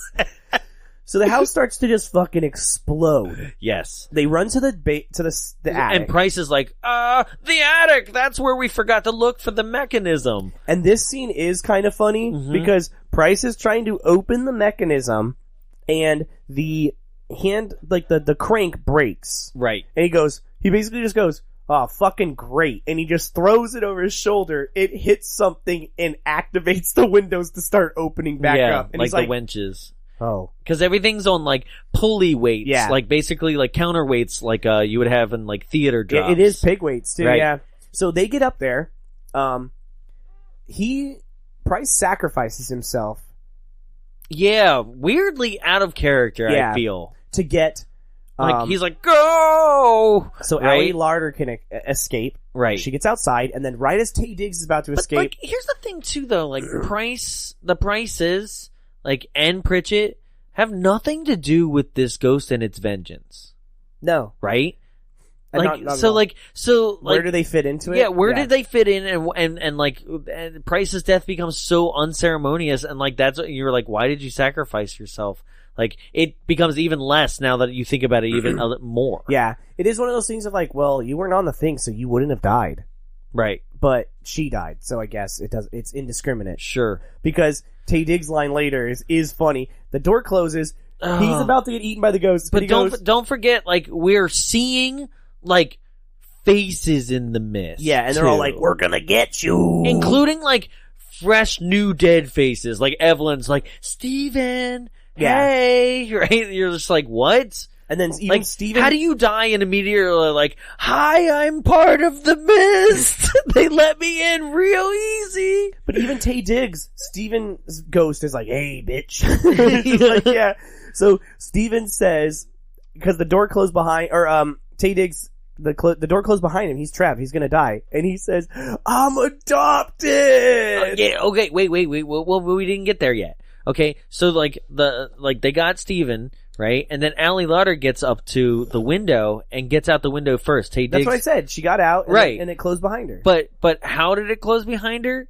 Because the mist also like has like burning, like it's like the Blob where That's like right. It's creating a fire behind it. no, it like the black like tentacles Oh, or that's whatever, right. right? Yeah, it wraps like literally around it. wraps Yeah. around it and burns the rope off, Yeah, right? and then it drops. And then the pig weight drops, right?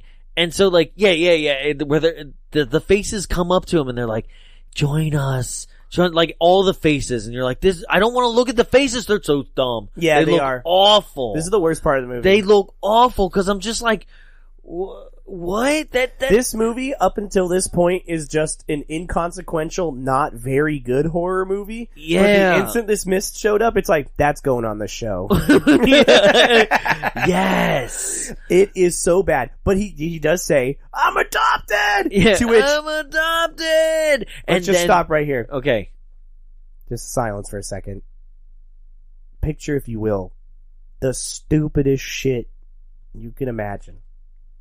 You got it in your head, listeners? Mm-hmm. Chris Kattan as a ghost. Somehow he's the only one that's able to get away from the mist after being eaten. Pulls on the now broken rope and opens the door so Taye Diggs. Go! Right? Taye Diggs, get up. Taye Diggs, get up. Taye Diggs, get up. All of the ghosts of the asylum speak inside of me. Time to leave. He opens the fucking door for him, and he escapes. Yeah. And what if I told you that's not the stupidest shit in this scene? You'd probably say, Tyler, you're out of your fucking mind. They sit on this roof, relieved for one moment, and then... How the fuck did the money end up out there on the balcony with them? So basically, I asked this question, but then I went, oh, wait. I got it. The erosion, right? So basically, when it got you, it erodes you. Like it, all right? physical matter? All, right. Yeah. I see. So it just got stuck. So basically, when Price eroded, it was still floating around in him? It floated out of his jacket and in still the doesn't room. make any sense whatsoever. It's the hella dumbest dumb, shit. right? It's basically like, might as well be like a feather floating down and having any significance in Forrest Gump. Like, you're just like, okay. But it's just like, it floats like right into the palm of their hands, and they're like, wow, that's literally every single cashier's check. And they're like, ha ha ha ha, how are we gonna get down from here? He's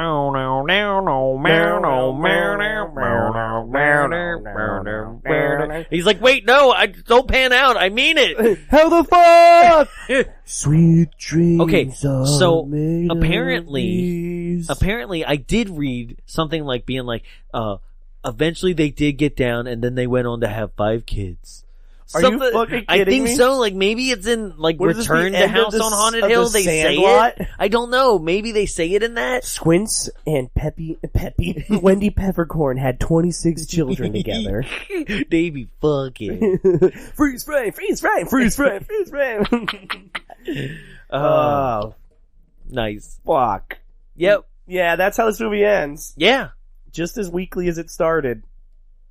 You know what? For all its flaws, like, God, that's what I mean. If the movie would have just turned and right at that point where he's like, listen, bitch, I'm Stephen fucking Price, right? You and I then remember how in 31 we basically had a cooler ending that we both thought of? Uh-huh. That is also my ending for this movie. If he was just like, I'm the fucking master of this, and right. it was just all made up. Right. And then she died, and then he was like, even all the ghosts here are fucking mine. Right. Right. Like, and literally she, like, something, like, reveals herself to be, like, you know, an adulteress. There could have been and ghost in this, and it would have been even better. Right. That's what I mean. Like, if they were all part of the trick, like, even maybe the people that got invited were part of the trick, of just being like, we've got to get this bitch to admit that, like, she's on cheating. camera. Yeah. And then he's out of the marriage and out of, like, it's annulled. Right? Yeah. That would have been sick. That would have been way cool. And then a skeleton comes out on you know wires. What? But that kind of movie, that kind of smart writing, that shit, like, didn't start happening for, like, another 10 years, I feel like, in cinema. Especially in that kind of, horror. like, Knives Out, or, like, just subduing expectations didn't become as popular in horror until, like, Cabin in the Woods. Of just, like, a fucking completely out of left field weird hook. And you're like, oh, that's what's going on here? Like, Get Out as well is a good example of a movie where you're like, well, this is spooky. And it's like, oh, wait, people are actually transplanting themselves in people's bodies? Yeah. Yeah. But, yes. Would you recommend it? Absolutely, still. I would recommend it too. This movie's fun as fuck. It's so much fun. And that's where it kind of, like, goes from being a bad movie to, like, I'll put it on. It's definitely bad. Don't get us wrong. Yeah. But it has its moments. It's fun. It's a good movie to play in the background while you're having a Halloween party. Yeah, because going through this one, I didn't feel like I was like, I don't have a lot to hardcore make fun of. No, but it's still goofy. Right. At its core. It's silly, but until the mist comes, and then you're just like, everything's out the window, man. Like, this mist is so goddamn stupid. Yeah. And ruins everything that you were building for, and is not attached to the shaky head creatures and anything else like that. Everything doesn't add up. Explained. Nothing adds up. And that's what I was saying, is that nothing about this was paranormal to begin with, and they didn't explain why there's an evil, how long has it been there, is that what made the doctors bad? How did it get trapped? Yeah. Why does the door bleed? Why is there magnets on the ground? Yeah. Yeah, all that stuff. Yeah, I get it. So, what are you giving it on the Jaws scale? That's a good question.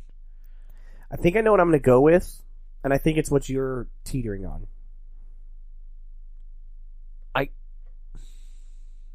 I want to say that while it has a great cast and it really tries to do something unique with an already established franchise, it's still pretty bad. So I'm going to say Jaws 3. I knew you were going to say Jaws 3. Really? Yep. I was going to say this movie also is like, wait, this person's in this movie? So I'm giving it a Jaws 3. Yeah. Yeah. Yeah. Where I mean, like, it tried to do something original and, like, kind of, because Jaws 1 and 2 basically are the same movie. And then 3 tried to be new. Right, and new and original, but, like, drop the ball, you know?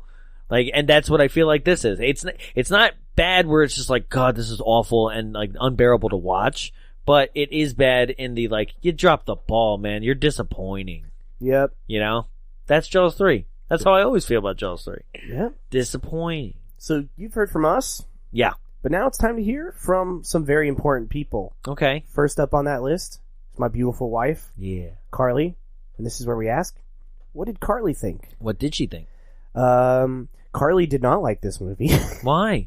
She enjoyed it enough. She does kind of like this stuff, but to be completely honest, I thought this was great because she had never seen it before, and I've seen it on, like, Spike and shit forever. Sure.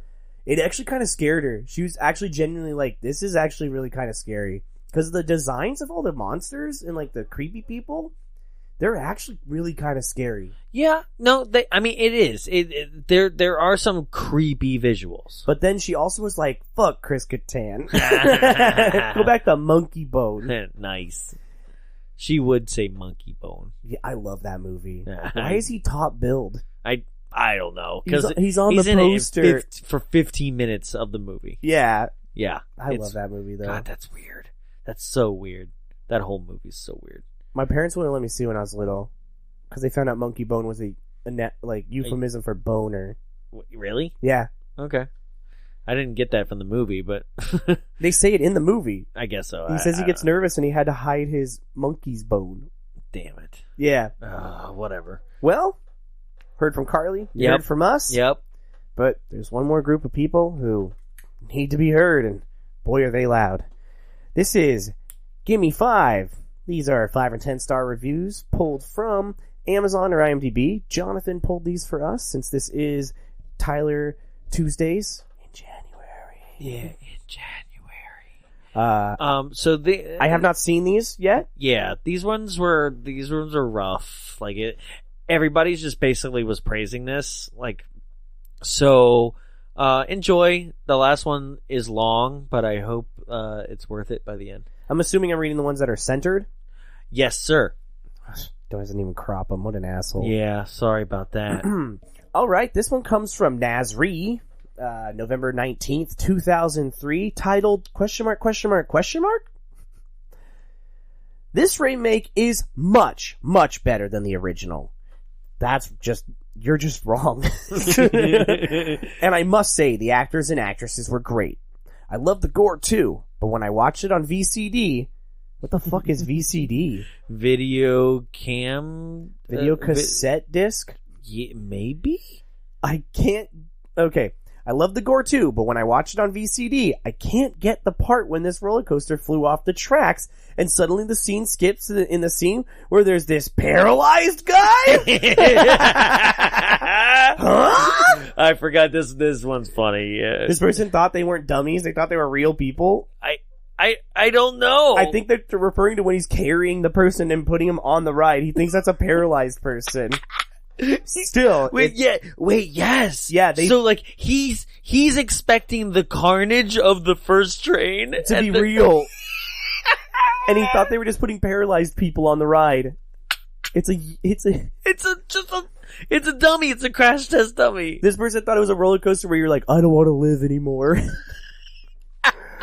Still, it's a great movie, and this is what horror movies should be like. Confusing? 10 stars, yeah. 0 out of 3 found this review helpful. Oh man, that's great. Next up comes from O'Harvey, December 28th, 1999. That's pretty soon after this movie came out. Yeah.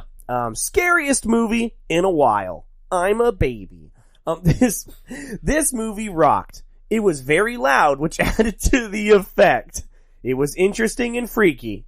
There were a lot of funny parts, which added to the movie. Full of suspense. The ending could have been better. Still a definite C. 10 out of 10. 0 out of 1 found this review helpful. I like just the mediocrity of the entire thing. The movie kept going, which is what movies are supposed to do. Oh boy. This next one? Yeah. Oh, Jesus Christ. Sorry, buddy.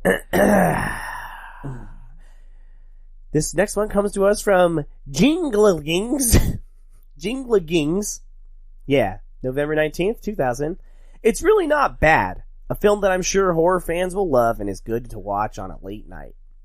And 2.5 stars out of 5. Yeah. Okay. But 10 out of 10. But 10 out of 10. There's a tendency for films to come out in pairs. In 1987, the 2 volcano disaster films were released. And in 1998, there were 2 asteroid/comet disaster films.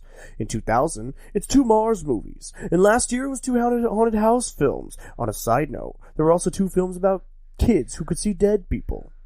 This one is definitely far superior to the dud that was The Haunting. That's absolutely correct. That one also has a weird comedic actor in it.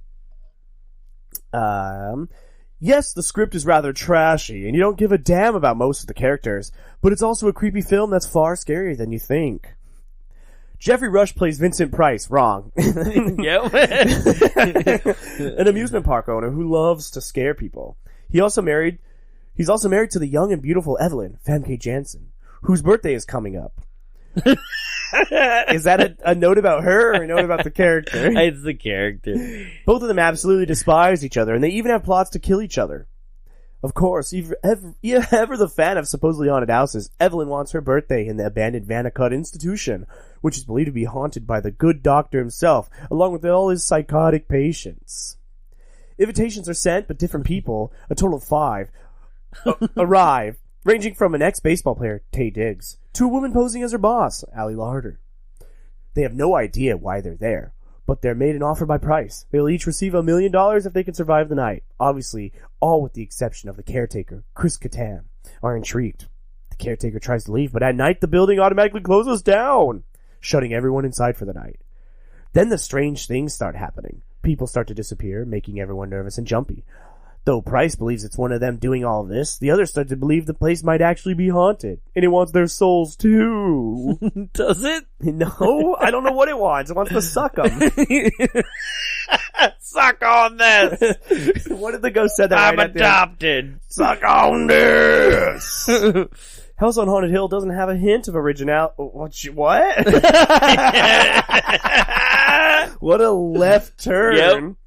House on Haunted Hill doesn't have a hint of originality. It's rather a trashy script. It'll turn a lot of viewers away, but seen from the right mood, you can have fun with the movie. It's certainly never dull, and there's plenty of good jump-in-your-seat shocks. Just because the other haunted house film was a disaster doesn't mean you should turn your back on this one. Oh, it's by no means a perfect movie. 10 out of 10. The performances are competent enough for this sort of film, but nothing spectacular. Geoffrey Rush and Chris Kattan ham it up inappropriately humorous. Oh, roles. Everybody else is mostly non-existent or they're his father. That's absolutely true. Mm-hmm. Yep. Director William Malone does a good job with a $20 million budget, as the film's effects are actually better than its $80 million counterpart. You know, the other haunted house flick. This guy fucking hates the haunting. He does. But the scares and suspense start to decline in the last 5 minutes, when it turns into an effects-filled finale. Granted, it's still far better than the ending of The Haunting, but it's not as scary or as fun as the material that came before it. On another side note, I've heard about some more scenes after the credits. Since I had no idea about this, I left the theater before I could see it. Out of curiosity, what exactly does happen after the credits? 0 out of 1 found this helpful. 10 stars. Okay, why I made you go through it was literally... Because in the middle he's like, this movie sucks? Right? But also the fact that, like, he took the time out to, like, get every detail down, but then, like, failed to watch the end and know, like, that detail? Yeah. Okay, which is something that we failed to talk about. I didn't know there was a post-credit scene. Did it say Dr. Vanicut will return in Endgame? Yeah, as he collects all the souls of the 5 remaining souls. They must go into my ghost suck gauntlet. So yes, there is an end credit scene, right? So basically it shows the camera footage from the beginning of the movie, the woman that was recording the operations, right? But and it shows the inmates operating on the doctor and the nurse. But now the doctor and the nurse are not Geoffrey Combs. It's Geoffrey Rush and Famke Janssen. Oh. Yeah. That's actually pretty cool. But it does, I mean, like, a lot of movies back then had these kinds of scenes, especially horror films, and they're just kind of like the final jump, you know? I mean, not really a jump. It's just I think a final offsetting, like, thing. Yeah. Just something to, like, go home with that. Yeah. Yeah. That is cool. Yeah.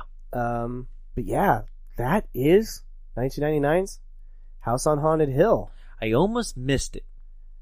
What do you mean? The end credits scene. Oh, did you watch it? Yeah. So I normally when I'm watching things at home, like, I'll let the credits run, and then I'll usually, like, go into my bathroom, which is right next to my room, and I'll let it run. And I was using the restroom, and then I heard just the noise of, like, the creepy, like, right, and I was just like, the fuck is that? Right? Like I'm literally on the crapper. And it was your butthole. I was like, what? The mist monster was coming out. I literally had to, like, because I streamed it, I had to, like, restart the movie and then fast forward all the way through. Jesus Christ. Right? I was like, what was that? Right? And then I saw it right after, like, the last credit scroll hits the top, and then it clicks over to that. I was like, whoa, I would have missed that. And I've seen this movie a bunch of times. Yeah. Still hadn't seen that. I didn't ever. know. You know why? Well, because I don't sit through Marilyn Manson's songs. Yeah. No, I like that song. But, I don't know. Marilyn Manson's like, I think we already made he's good for cover songs. Yeah, and the beautiful people. The Dope Show. Did you know that he was considered for the role of Dr. Vandercut? I did read that. Yeah. That would have been sick. I don't know why he didn't do it. Well, because they were like, we can't have two Dr. Sadens. Damn. Dr. Satan! Yeah. Well, Yeah. that was that. That it was was a that. fun movie. Check it out. Hell yeah. We've had a good time today. Actually, good luck checking it out. It's hard to find it. It's way hard to find unless you're like willing to rent it. Yeah, I mean, if you're gonna pay money for it, you'll easily find it. Yeah, I guess But so. if you don't want to pay money for it, just letting you know, if you torrent it from anywhere, it's fucked up. Yeah. I'm just telling you. Yep. It's way out of place, and if you've never seen it before, you'll be like, huh? This movie's weird. Yeah. Who made this? Tarantino? Yeah, I wound up finding it online. Like Yeah.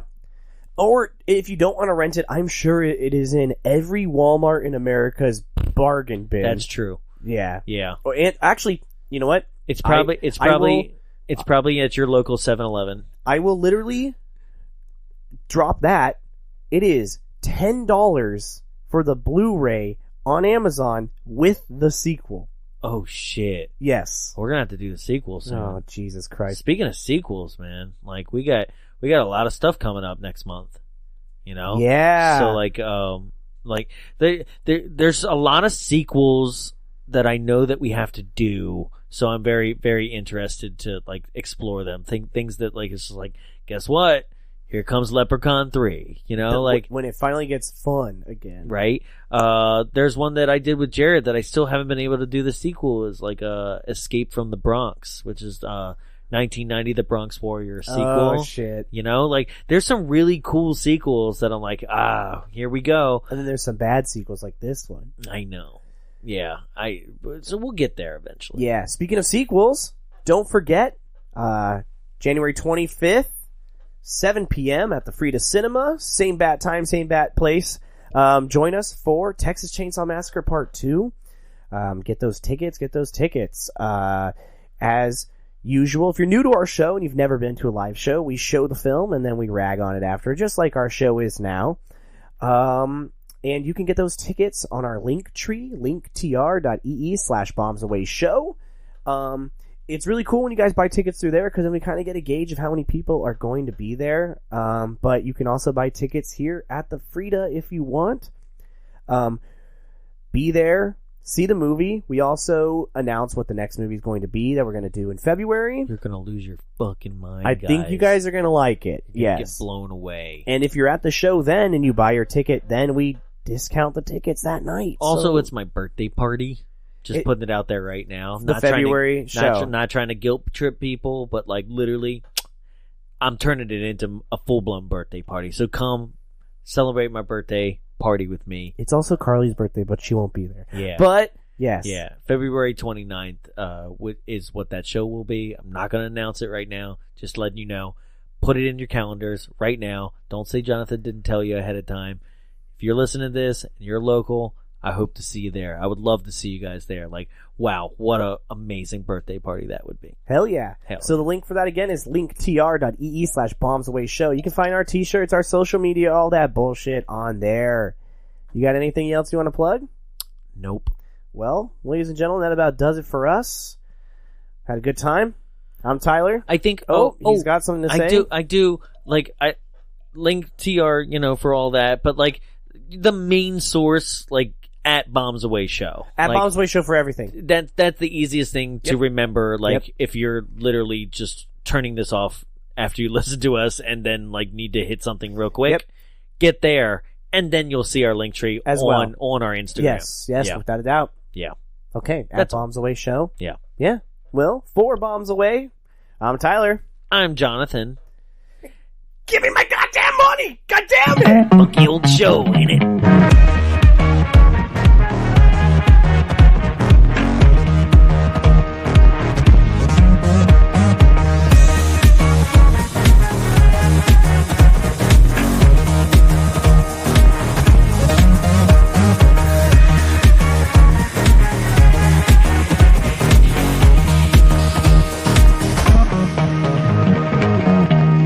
has been a production of Big Bulb Entertainment, executive produced by Jonathan Young. For more media and information, visit us at www.bigbulbentertainment.com. Big Bulb, what's your bright idea?